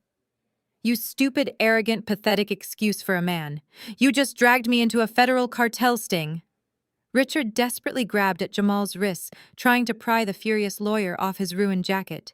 He was crying freely now, tears streaming down his pale, terrified face. "I did not know," Richard sobbed, his voice high-pitched and incredibly weak. "I thought she was just doing basic taxes. I thought she was stupid. I did not know it was a trap. Please, Jamal, you have to help me. We are family." That pathetic plea was the absolute wrong thing to say. Family. Jamal spat, his face contorted in absolute disgust. "You framed your own wife to steal money from your own investors. You do not care about family. You only care about yourself, and you just signed my death warrant because you were too lazy to buy a separate computer." Jamal forcefully shoved Richard one last time, letting him slide down the rough concrete wall and crumple onto the floor like a piece of discarded garbage. Jamal did not spare him another glance. His survival instinct kicked into overdrive. He spun around, breathing heavily, and looked directly at Director Keller. The aggressive brawler instantly vanished, replaced by a desperate, groveling informant. Jamal dropped to his knees right in front of the FBI director. He pressed his hands together in a pathetic, pleading gesture. "Listen to me." Director Jamal begged, the words spilling out of his mouth at a frantic pace. "I can give you everything. I have the master encrypted hard drives in a secure safety deposit box. I have the unredacted communications between Richard and the proxy directors. I can prove that he has been skimming off the top of his hedge fund for 3 years before this wire transfer ever happened." I watched the psychological collapse unfold with profound, immense satisfaction. These two men had spent years looking down on everyone around them. They had built an entire empire on arrogance, deceit, and manipulation, and it took less than 60 minutes for that entire foundation to violently crumble. I will testify to all of it in open federal court. Jamal continued, completely throwing his brother-in-law under the federal bus without a single second of hesitation. I will walk you through every single financial loophole he exploited. I will give you the names of his corrupt partners. Just give me immunity. Give me a plea deal. Please, I have a wife. Do not send me to a maximum security prison for his stupid mistakes. Richard sat on the floor watching his closest ally, his own brother-in-law, aggressively negotiate his total destruction. The betrayal completely broke whatever tiny fraction of sanity Richard had left. He buried his face in his hands and began to wail loudly. Director Keller looked down at Jamal with an expression of absolute freezing contempt. He slowly adjusted the cuffs of his tailored navy overcoat. "That is a very generous offer," Counselor Keller said, his voice completely devoid of any mercy. "But the federal government does not negotiate with the architects of international money laundering. We do not need your testimony because your signature is already on the documents and my senior operative already mapped your entire network. You have absolutely nothing of value left to trade." The absolute finality of Director Keller rejecting the plea deal hung in the freezing air of the interrogation room. Jamal remained frozen on his knees, his mouth opening and closing soundlessly as the sheer magnitude of his federal prison sentence crushed the last ounce of breath from his lungs. Richard was still crumpled in the corner, sobbing into his hands like a terrified child. For a brief moment, the only sound in the room was the harsh, rhythmic buzzing of the overhead fluorescent lights. Then the sharp, aggressive clicking of designer high heels echoed loudly from the hallway outside. Before the tactical agents at the door could fully close the heavy metal barrier, a shrill, furious voice pierced through the precinct. "Jamal, why are you not answering your phone?" the voice demanded. "I have been calling you for 20 minutes. The valet is waiting and my feet are absolutely freezing." Caroline stormed into the interrogation room. She pushed her way past the heavily armed federal agents with the kind of blind, staggering entitlement that only came from a lifetime of extreme wealth and zero consequences. She was still wearing her stunning floor-length silk dress from the anniversary party, completely dripping in the heavy diamond jewelry Richard had bought her, using his stolen corporate funds. She wrinkled her nose in extreme disgust at the sterile, stale smell of the local police station, holding her expensive designer clutch tightly against her chest, as if the very air of the building might contaminate her. She marched straight into the center of the room, completely oblivious to the intense, terrifying reality of the situation. She expected to see me sitting at the scratched metal table, crying hysterically, my hands trembling as I signed away my entire life on a cheap piece of paper. She expected to see her brilliant husband and her wealthy brother standing victorious over my ruined future. Instead, she stopped dead in her tracks, her perfectly manicured eyebrows pulled together in deep confusion. She looked at Richard, who was curled into a pathetic ball on the concrete floor. She looked at Jamal, who was still kneeling helplessly in front of a tall, imposing man in a tailored navy overcoat.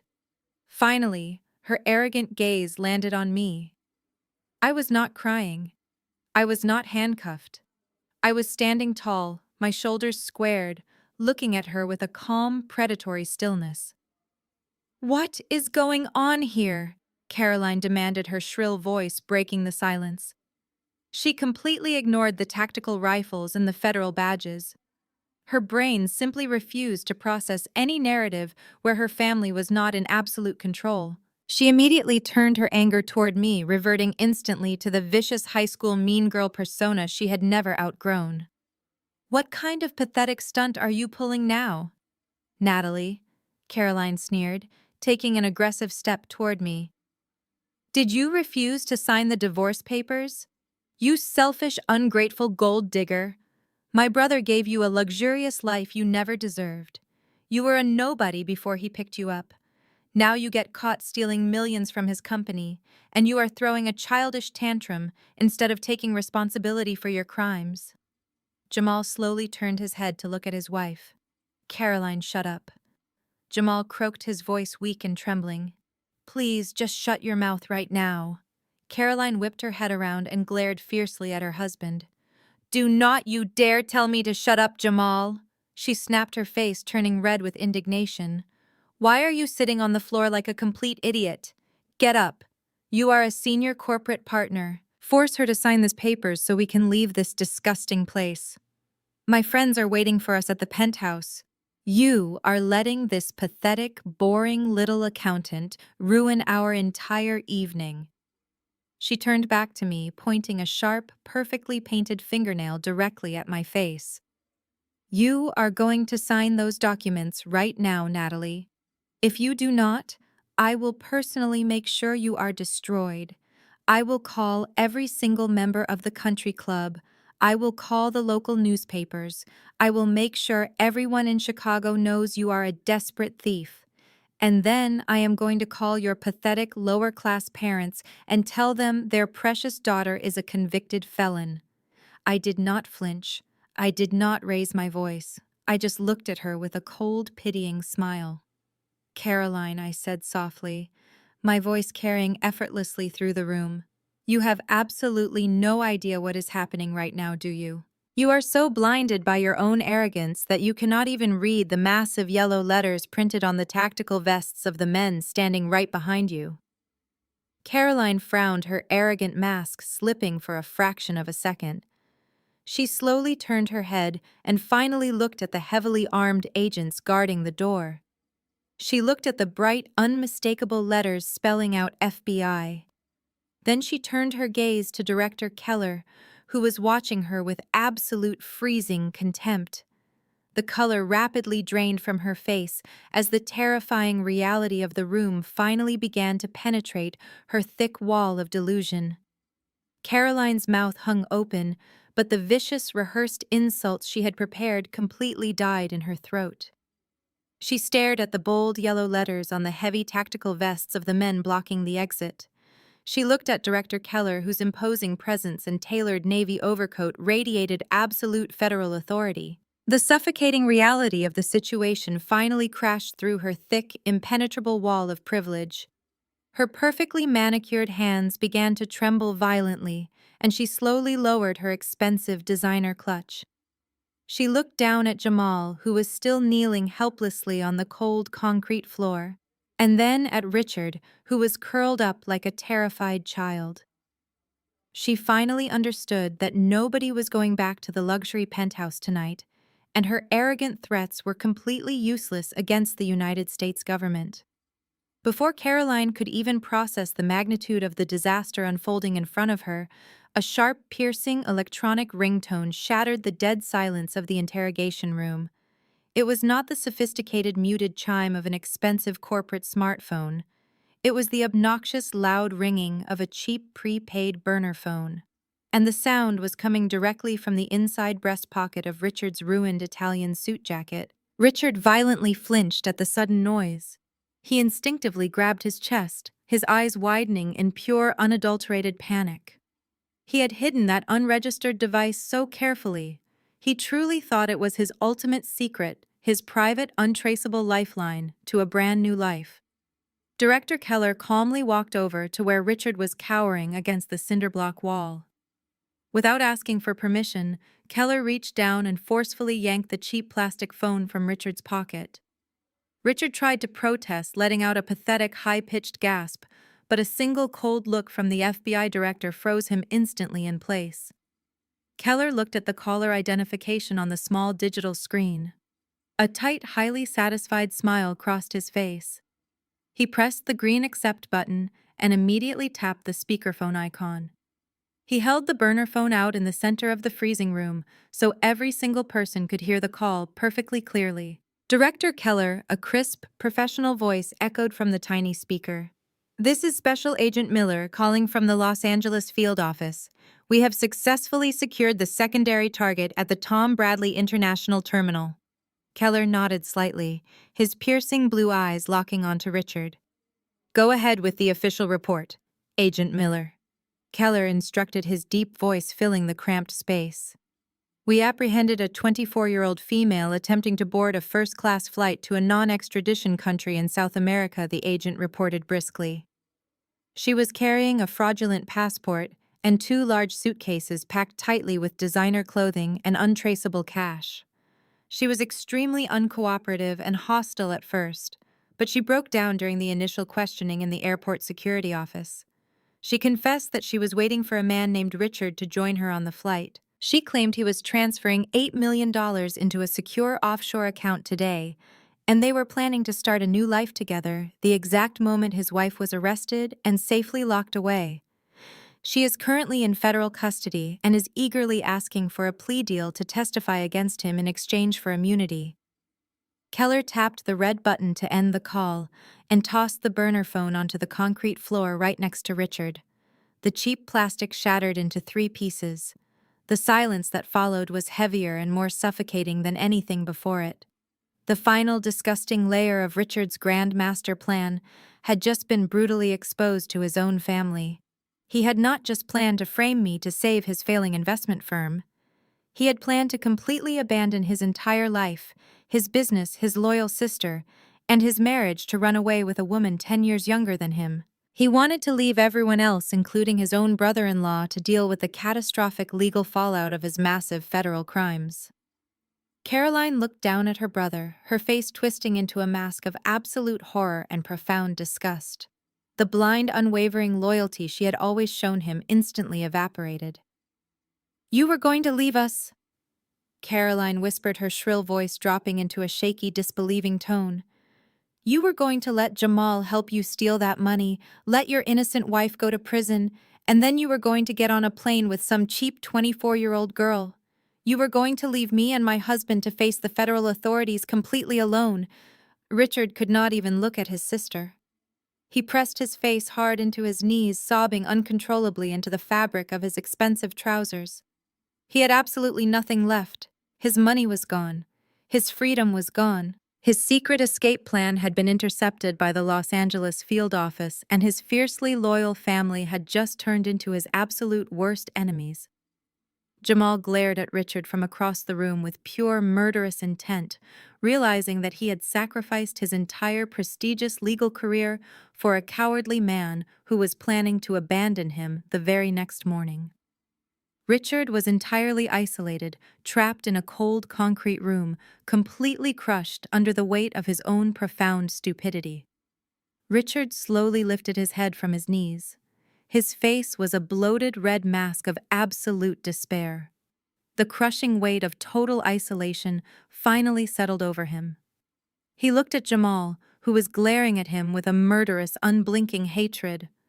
He looked at his sister Caroline, who had physically stepped backward, pressing her expensive silk dress against the cinder-block wall, as if being near him would somehow infect her. They had completely abandoned him. He was drowning in a massive ocean of federal charges, and his carefully constructed lifeboat had just been confiscated by the authorities in Los Angeles. With nowhere else to turn, Richard fixed his bloodshot eyes on me. The man who had spent the last 7 years mocking my intelligence, belittling my career, and treating me like a disposable asset, suddenly decided I was his only hope for salvation. He pushed himself forward on the freezing concrete floor. He did not stand up. He literally crawled on his hands and knees across the cramped interrogation room, the fabric of his custom-tailored Italian trousers scraping loudly against the rough floor. He stopped just inches from my feet and reached out, wrapping his trembling hands around my shoes. "Natalie, please." Richard sobbed, his voice a wet, pathetic rasp that echoed miserably in the small space. "Please, you have to help me. I am so incredibly sorry. I was out of my mind. The stress of the hedge fund, the market crashing, it completely broke me. But we have been married for 7 years. 7 years, Natalie. We stood at the altar and promised to protect each other. I am still your husband. You know the real me. You know I am a good man who just made a terrible, terrible mistake. Please do not let them lock me away in a cage. I will do anything you want. I will give you everything." I looked down at the man groveling at my feet. A typical betrayed wife might have felt a surge of righteous anger or a momentary pang of heartbreak seeing the man she loved reduced to a weeping mess. but I felt absolutely nothing. The federal agent standing in that room observed him with clinical freezing detachment. I did not yell. I did not kick him away.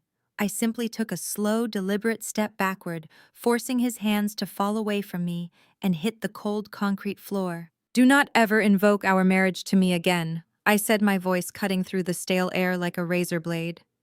"You did not marry a partner, Richard. You married a contingency plan.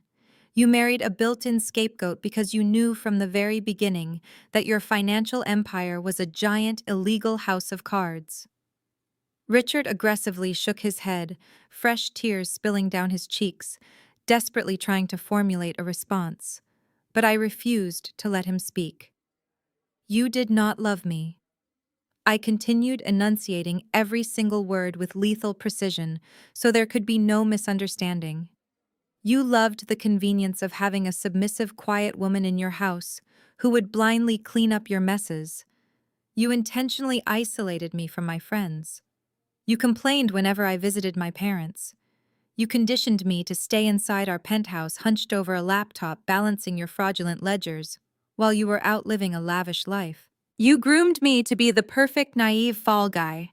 I gestured toward the shattered pieces of the cheap burner phone lying on the floor. "And do not dare tell me about the stress of the market. You were not stressed, Richard. You were busy shopping for a brand new life.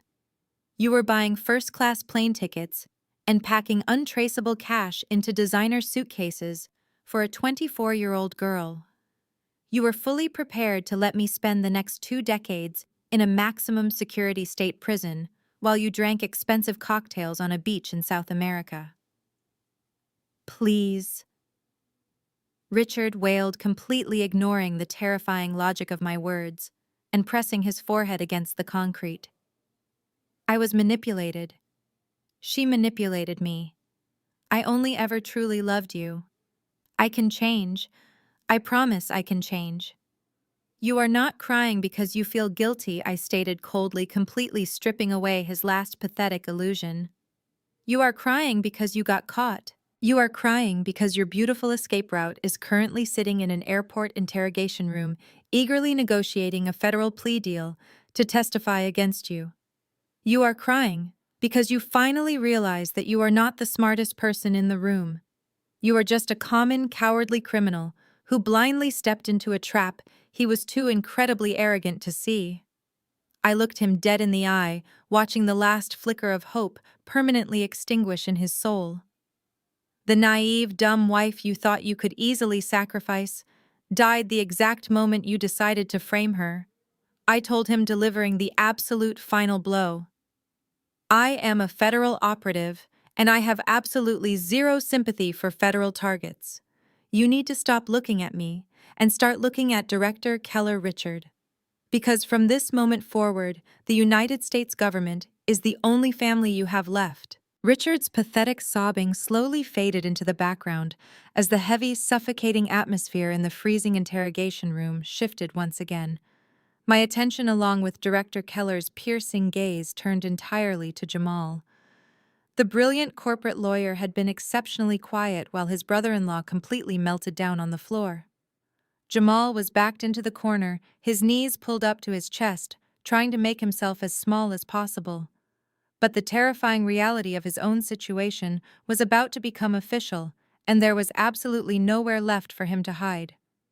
Director Keller gave a sharp, subtle nod to the 2 heavily armed federal agents standing guard by the heavy metal door.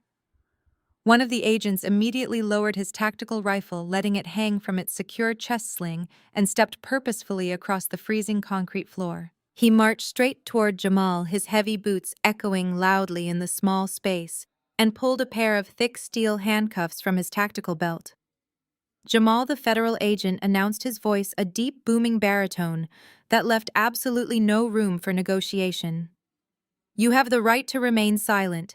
Anything you say can and will be used against you in a court of law." Hearing those iconic words Jamal had undoubtedly mocked and manipulated when reviewing case files for his wealthy criminal clients, was the final strike that shattered his remaining sanity. He let out a breathless, agonizing gasp.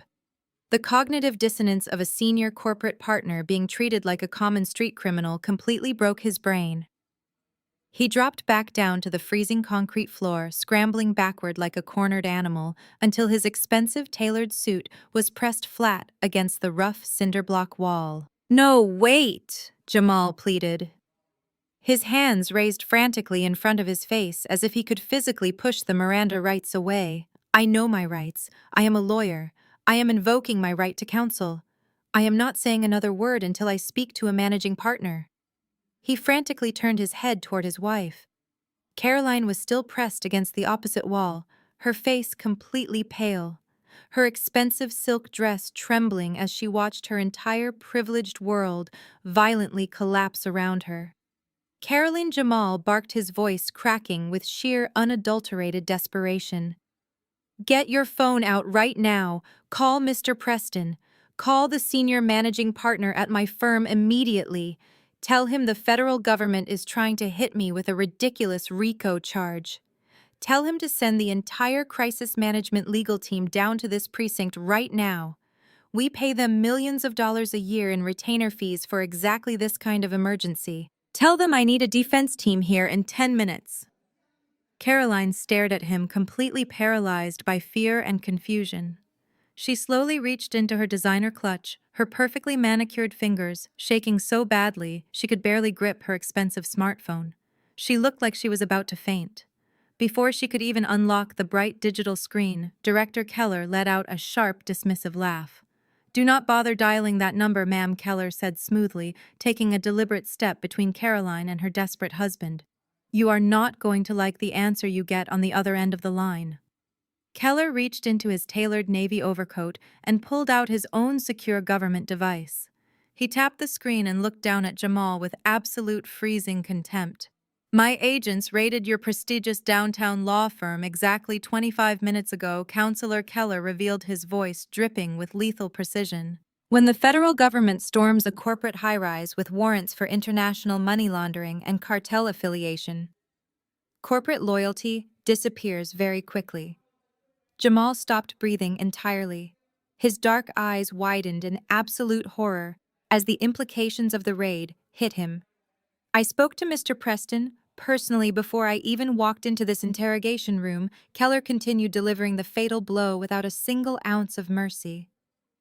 "The moment he saw your signature on the fraudulent shell company documents my agents presented, his priority shifted entirely to saving his own firm from a federal indictment. He did not ask how you were doing. He did not offer to send a defense team to protect you. Instead, he immediately handed over your entire digital archive, every single client file you have ever touched, and full unrestricted access to your corporate accounts." Keller leaned down slightly, forcing Jamal to look him directly in the eyes. "Preston fired you on the spot." He is fully cooperating with the federal investigation, and he has already contacted the State Bar Association to expedite your immediate disbarment. You are no longer a lawyer, Jamal. You are just another federal inmate waiting for a cell assignment." The devastating news hit Jamal like a physical blow to the chest. The prestigious career he had built his entire arrogant identity around was completely vaporized in less than an hour. His own law firm had enthusiastically thrown him to the wolves to save their own reputation. He looked at Caroline, opening his mouth to beg her for something, anything, but the federal agent did not give him another second to speak. The tactical agent grabbed Jamal aggressively by the collar of his ruined designer suit and hauled him forcefully to his feet. Jamal let out a pathetic, high-pitched whimper as his arms were violently twisted behind his back. The cold steel handcuffs clicked shut around his wrists with a sharp, heavy finality. It was the exact same sound I had heard when the corrupt local police arrested me in my penthouse earlier that evening. Watching the arrogant man who had threatened to destroy my elderly parents get bound in steel chains was incredibly satisfying to witness. "Let us go," the agent commanded, shoving Jamal forcefully toward the heavy metal door. Jamal stumbled forward, his expensive leather shoes scraping awkwardly against the concrete. He looked back over his shoulder at his wife, his face completely stained with tears of absolute humiliation. "Caroline." He sobbed weakly, looking completely pathetic as the heavily armed officers dragged him out of the freezing interrogation room. Caroline did not say a single word to him. She just watched in horrified silence as her arrogant, powerful husband was marched down the hallway in handcuffs, his entire life completely and permanently destroyed. The heavy metal door clicked shut, cutting off the pathetic sounds of Jamal sobbing in the hallway. The freezing interrogation room somehow felt significantly larger, with his massive ego finally removed from the space. Caroline remained frozen against the cinder block wall, her hands covering her mouth, completely unable to process the terrifying speed at which her entire privileged reality had been dismantled. I turned my attention back to the corner of the room. Richard was still curled on the cold concrete floor, his expensive Italian suit now deeply wrinkled and stained with dirt. He looked absolutely nothing like the confident, arrogant hedge fund manager who had proudly toasted to our anniversary just a few hours earlier. Director Keller let out a slow, measured breath and gestured to the second heavily armed tactical agent standing near the doorway. The agent nodded silently and walked over to the scratched metal table. Sitting right next to the rejected divorce papers and the classified federal folder was the exact same pair of heavy steel handcuffs that the corrupt local detective had used to arrest me in my own penthouse. The agent picked them up. The metallic clink of the heavy chains echoed sharply in the quiet room, causing Richard to violently flinch.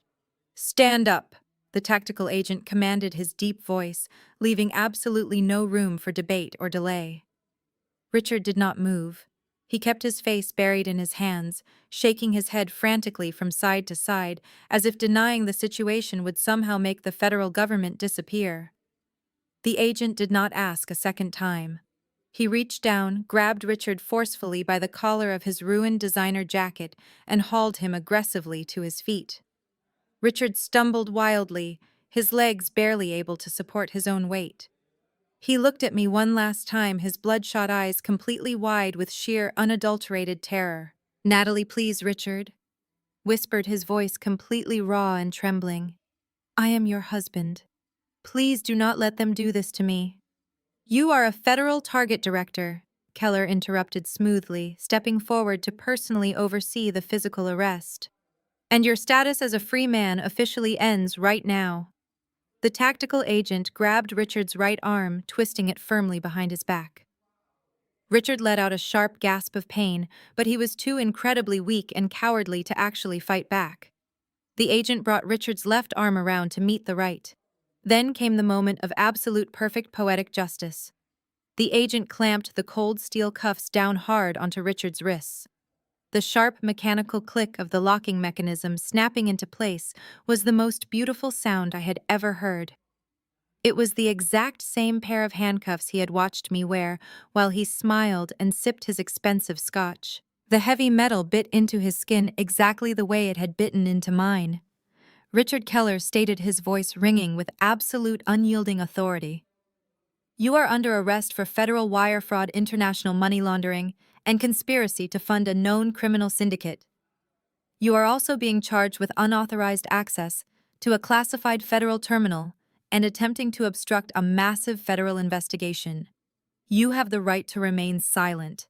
I highly suggest you use it immediately, because every single word you have spoken tonight has only added years to your mandatory minimum sentence." Richard did not say another word. He just hung his head, sobbing quietly, as the sheer volume of the charges crushed the last ounce of fight out of his body. He knew the stolen money was gone forever. He knew his young mistress was already talking to the authorities in Los Angeles. He knew his brilliant corporate lawyer was currently being booked in the exact same facility. He had absolutely nothing left to leverage and no one left to manipulate. "Let us move," the agent ordered, shoving Richard forcefully toward the heavy metal door. They frog walked him across the freezing concrete floor. His expensive leather shoes dragged awkwardly, his perfect posture completely destroyed. As the agent pushed him toward the exit, Richard was forced to walk directly past his sister. Caroline pressed her back harder against the cinder block wall, actively shrinking away from her brother, as if he were a complete stranger infected with a deadly disease. She did not reach out to comfort him. She did not promise to call a defense lawyer. She just stared at him with a sickening mixture of horror and profound disgust. Richard kept his eyes glued to the floor, too utterly humiliated to even look his sister in the face. The tactical agent pushed the heavy door open and shoved Richard out into the chaotic hallway. I watched my husband, the man who had spent 7 years trying to make me feel small and insignificant, get dragged away in chains by the United States government. He was finally experiencing the exact terror and public humiliation he had so casually planned for me. The heavy metal door slammed shut behind him with a loud, satisfying thud. The trap was perfectly executed. The heavy metal door slammed shut, leaving a profound silence in its wake. Inside the freezing interrogation room, it was just Director Keller, myself, and Caroline. For a long moment, nobody spoke. The sheer magnitude of what had just occurred hung heavily in the stale air. Then slowly, the deep-seated arrogance that defined Caroline began to claw its way back. She refused to accept total defeat. She pushed herself off the wall, aggressively smoothing her silk dress. She lifted her chin, trying to summon her haughty superior persona. She gripped her designer clutch tightly and glared at me with desperate defiance. "You think you have won, Natalie." Caroline sneered, her voice trembling but dripping with venom. "You think a flashy raid and some handcuffs will destroy my family. You are incredibly naive. You have no idea how the real world works for people with our wealth." I did not interrupt her. I simply stood next to the scratched metal table, watching her construct a massive delusion to protect her fragile ego. "Richard and Jamal will be out on bail by tomorrow," Caroline declared. "I am going to leave this police station, go back to the penthouse, and make phone calls. I will hire the most ruthless defense attorneys in the country. We are going to bury your pathetic federal task force in endless litigation. We have millions of dollars in liquid assets, offshore accounts, and trust funds. We have infinite resources, Natalie. We will drag this out for years until you are completely humiliated." She crossed her arms over her chest, the heavy diamond bracelets clinking loudly against each other. She truly believed that money was a magical shield that could deflect any consequence. She believed the wealth her brother had stolen would somehow protect them from the United States government. Director Keller let out a heavy sigh, slowly shaking his head. "Ma'am, your sheer ignorance is astounding," Keller said quietly. I raised a hand, stopping the FBI director from continuing. I wanted to deliver this specific piece of news myself. I took a slow step toward Caroline, completely invading her personal space. "You are not going to hire anyone, Caroline," I said, keeping my voice perfectly calm and measured. "You are not going to make any phone calls, and you are certainly not going back to the penthouse tonight." Caroline let out a harsh, mocking laugh. "And who exactly is going to stop me?" "You." "No," I replied smoothly. "The massive weight of federal civil forfeiture laws are going to stop you." Her mocking smile faltered. The legal terminology sounded intimidating, but her brain struggled to comprehend its actual meaning. "Let me explain how a federal racketeering investigation works," I continued slowly. "When the government establishes that a financial empire was built on illicit funds, we do not just arrest the people involved. We dismantle the entire financial infrastructure. Right now, federal agents are executing seizure warrants at every single bank affiliated with Richard's hedge fund." Caroline's eyes widened slightly, the color beginning to drain from her cheeks once again. "Every single bank account tied to your brother has been frozen indefinitely," I stated coldly. "The offshore accounts you bragged about have been completely seized by the Department of the Treasury. The generational trust funds you thought would save you have been dissolved because they were funded with stolen money." I pointed a finger directly at the heavy diamond necklace resting against her collarbone. "That includes the joint accounts Jamal set up for you. That includes the platinum credit cards currently sitting in your designer clutch. All of it is gone, Caroline. The federal government has seized every single dollar, every single investment portfolio, and every single piece of real estate connected to Richard's criminal enterprise." Caroline stumbled backward, hitting the freezing cinder-block wall once again. "No," she gasped, shaking her head frantically. "That is illegal. That is my money. You cannot take my money." "It was never your money," I corrected her sharply. "It was stolen money, and the government is currently reclaiming it. Your luxury cars are being towed out of your garage as we speak. The multi-million-dollar penthouse you wanted to return to has been officially locked down by federal agents. You cannot even go back there to pack a suitcase. The absolute crushing reality of her financial ruin finally broke through her wall of delusion. She looked down at her hands at the sparkling diamonds and the expensive silk, realizing that the clothes on her back were literally the only possessions she had left in the entire world. The endless resources she had just bragged about were completely vaporized.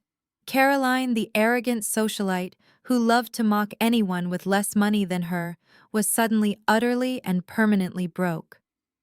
The heavy silence stretched on as Caroline's knees finally buckled under the unbearable weight of her new reality.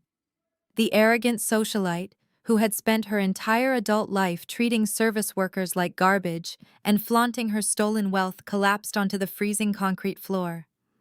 She did not fall gracefully. She landed hard, the expensive silk of her designer gown pooling around her in a pathetic heap. She raised her trembling hands to her face, her chest heaving as genuine terrified sobs ripped from her throat. For the first time in her completely sheltered existence, she was experiencing the terrifying vulnerability of having absolutely no safety net. She looked up at me, her perfect makeup now running in dark streaks down her pale cheeks.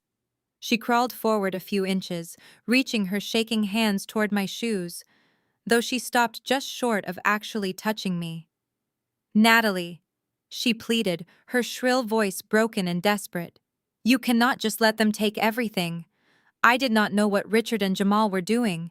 I swear to you, I had absolutely no idea they were stealing money. You know me. I am just a wife. I am completely innocent in all of this." I stood perfectly still, looking down at her with a profound, freezing emptiness. "Please, Natalie." Caroline begged, her voice rising in pitch as panic completely consumed her. "You work for the government. You must have your own money. You must have savings. Just give me a loan, just enough to pay the mortgage on my house so the bank does not foreclose on me tomorrow morning. I cannot lose my house. I cannot go to a homeless shelter. My friends will laugh at me. I will pay you back, I promise. I will do whatever you want." As she babbled about her ridiculous mansion and her superficial friends, my mind seamlessly flashed back to a sterile hospital room 5 years ago. I was lying in a narrow bed, physically and emotionally shattered after suffering a devastating miscarriage. Richard had left the hospital early, complaining that the uncomfortable chairs were hurting his back. But Caroline had visited me. She had stood at the exact foot of my hospital bed, wearing a pristine white designer coat and holding an expensive iced coffee.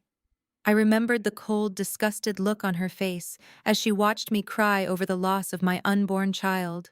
I remembered the cruel, mocking laugh she let out before leaning in and whispering that it was honestly for the best because Richard's superior genetics deserved a much stronger vessel anyway. She had looked at me in my darkest, most agonizing moment of vulnerability and found it highly amusing. Now the roles were completely and permanently reversed. I looked at the weeping, pathetic woman on the floor and felt absolutely no pity. I did not raise my voice. I did not show an ounce of anger. "Do you remember the day I lost my baby Caroline?" I asked, my voice cutting through her frantic sobbing like a knife. Caroline froze. Her wet eyes widened, and her mouth dropped open as the memory of her own horrific cruelty suddenly hit her. She realized in that exact moment that I had never forgotten her words, and I was never ever going to forgive her. "You stood in my hospital room and laughed at my pain," I said smoothly, delivering the words with a lethal, calculated precision. "You told me that I was a weak vessel. You told me I did not deserve a family. You spent 7 years tearing me down just to make yourself feel superior. And now you are sitting on the floor of a dirty police precinct, begging the exact same woman you tormented for a handout so you can keep impressing your fake friends."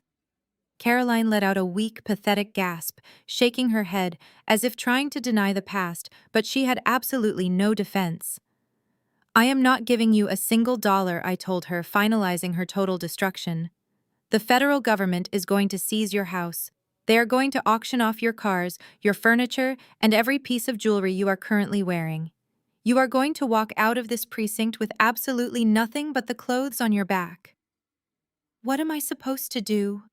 Caroline wailed, her voice cracking in pure, unadulterated despair. How am I supposed to survive? I looked down at her one last time, taking in the full picture of her absolute ruin. Get a job, I said coldly. Learn how to ride the public bus. Learn how to fill out an application for minimum wage. Welcome to the real world, Caroline.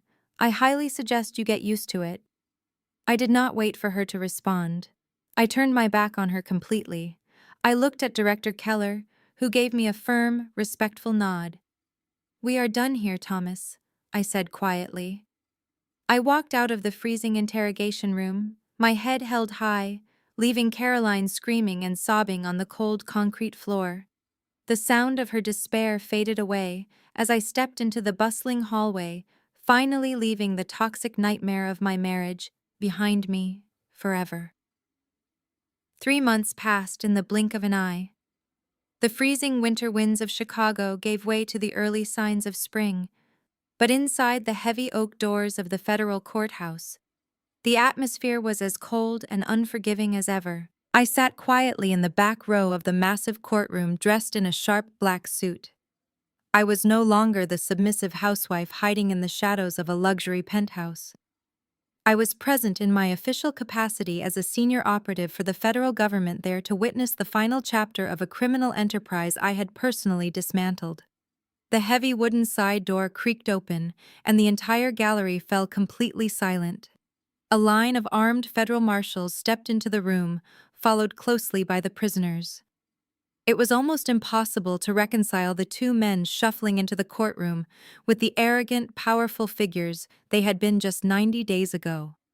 Richard and Jamal were led toward the defense table, their wrists and ankles bound by heavy steel chains that rattled loudly with every slow, restricted step they took. They were both wearing bright orange Department of Corrections jumpsuits. The vibrant, cheap fabric hung awkwardly on their frames, a stark and humiliating contrast to the custom-tailored Italian suits they used to wear like armor. Richard had aged 10 years in 3 months.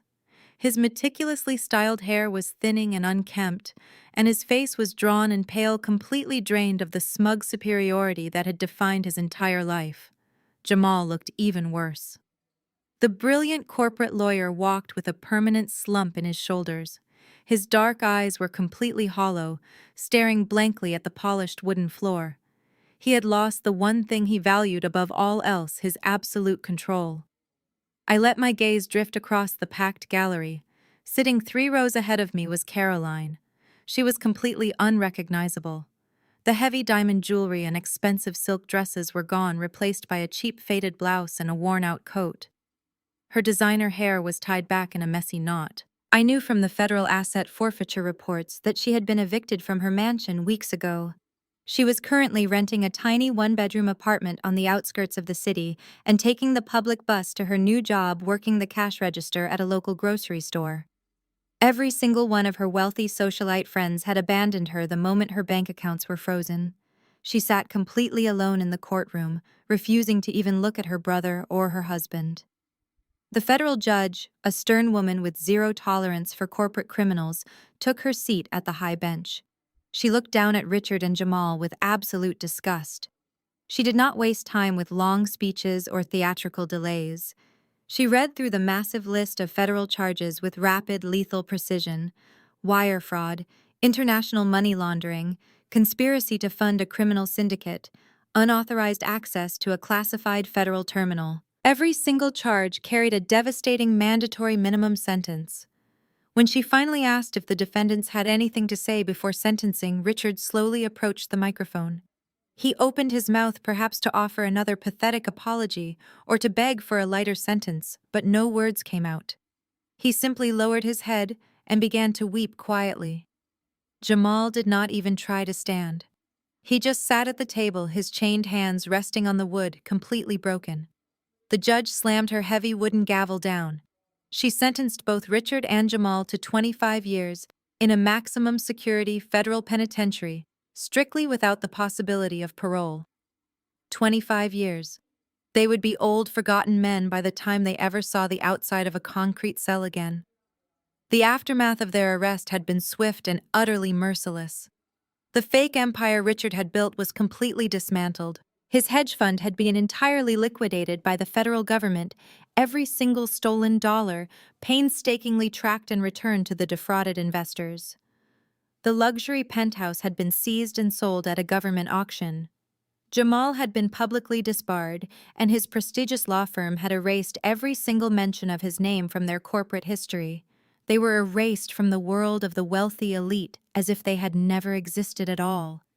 The federal marshals grabbed Richard and Jamal by the arms, turning them around to lead them out of the courtroom. As Richard shuffled toward the exit, his bloodshot eyes scanned the gallery and finally locked onto mine. I did not smile. I did not glare. I simply looked at him with the cold, professional detachment of a woman who had successfully eliminated a threat. He quickly looked away, completely unable to bear the weight of his own profound humiliation. The heavy doors closed behind them, shutting them away from the world. I remained in my seat for a few moments, listening to the quiet murmur of the crowd filing out of the room. The suffocating weight I had carried for 7 years was finally gone. The toxic family that had tried to destroy me was completely ruined by their own greed. I took a deep breath of the cool, conditioned air, feeling a profound sense of absolute peace. The morning sun was reflecting off the massive glass windows of my new hyper-modern office in Washington, D.C. I stood looking out over the sprawling city, watching the tiny cars move along the busy streets below. The view from the top floor of the Treasury Department headquarters was breathtaking, a daily reminder of exactly how far I had come. I was no longer the quiet wife trapped in a Chicago penthouse suffocating under the weight of an arrogant husband. I was the lead architect of a federal cyber task force commanding a team of the brightest forensic financial analysts in the country. The air in my office was warm and smelled of expensive espresso, a sharp contrast to that freezing concrete interrogation room where my life completely changed. I turned away from the panoramic view and walked over to my sleek, minimalist glass desk. Sitting perfectly centered on the polished surface was a thick manila envelope. It had been hand-delivered by my private attorney earlier that morning. I reached out and slid the heavy stack of legal documents out of the envelope. It was my final divorce decree. I looked down at the crisp white pages, and a quiet smile crossed my face. I remembered the last time someone tried to force me to sign divorce papers. I remembered Jamal sliding that stack of fraudulent documents across the scratched metal table, demanding I surrender everything I had ever worked for just to save his criminal brother-in-law. They wanted to leave me completely ruined, a convicted felon with zero financial resources. But the papers sitting on my desk right now told a completely different story. They were drafted entirely on my terms, under the federal asset forfeiture settlement.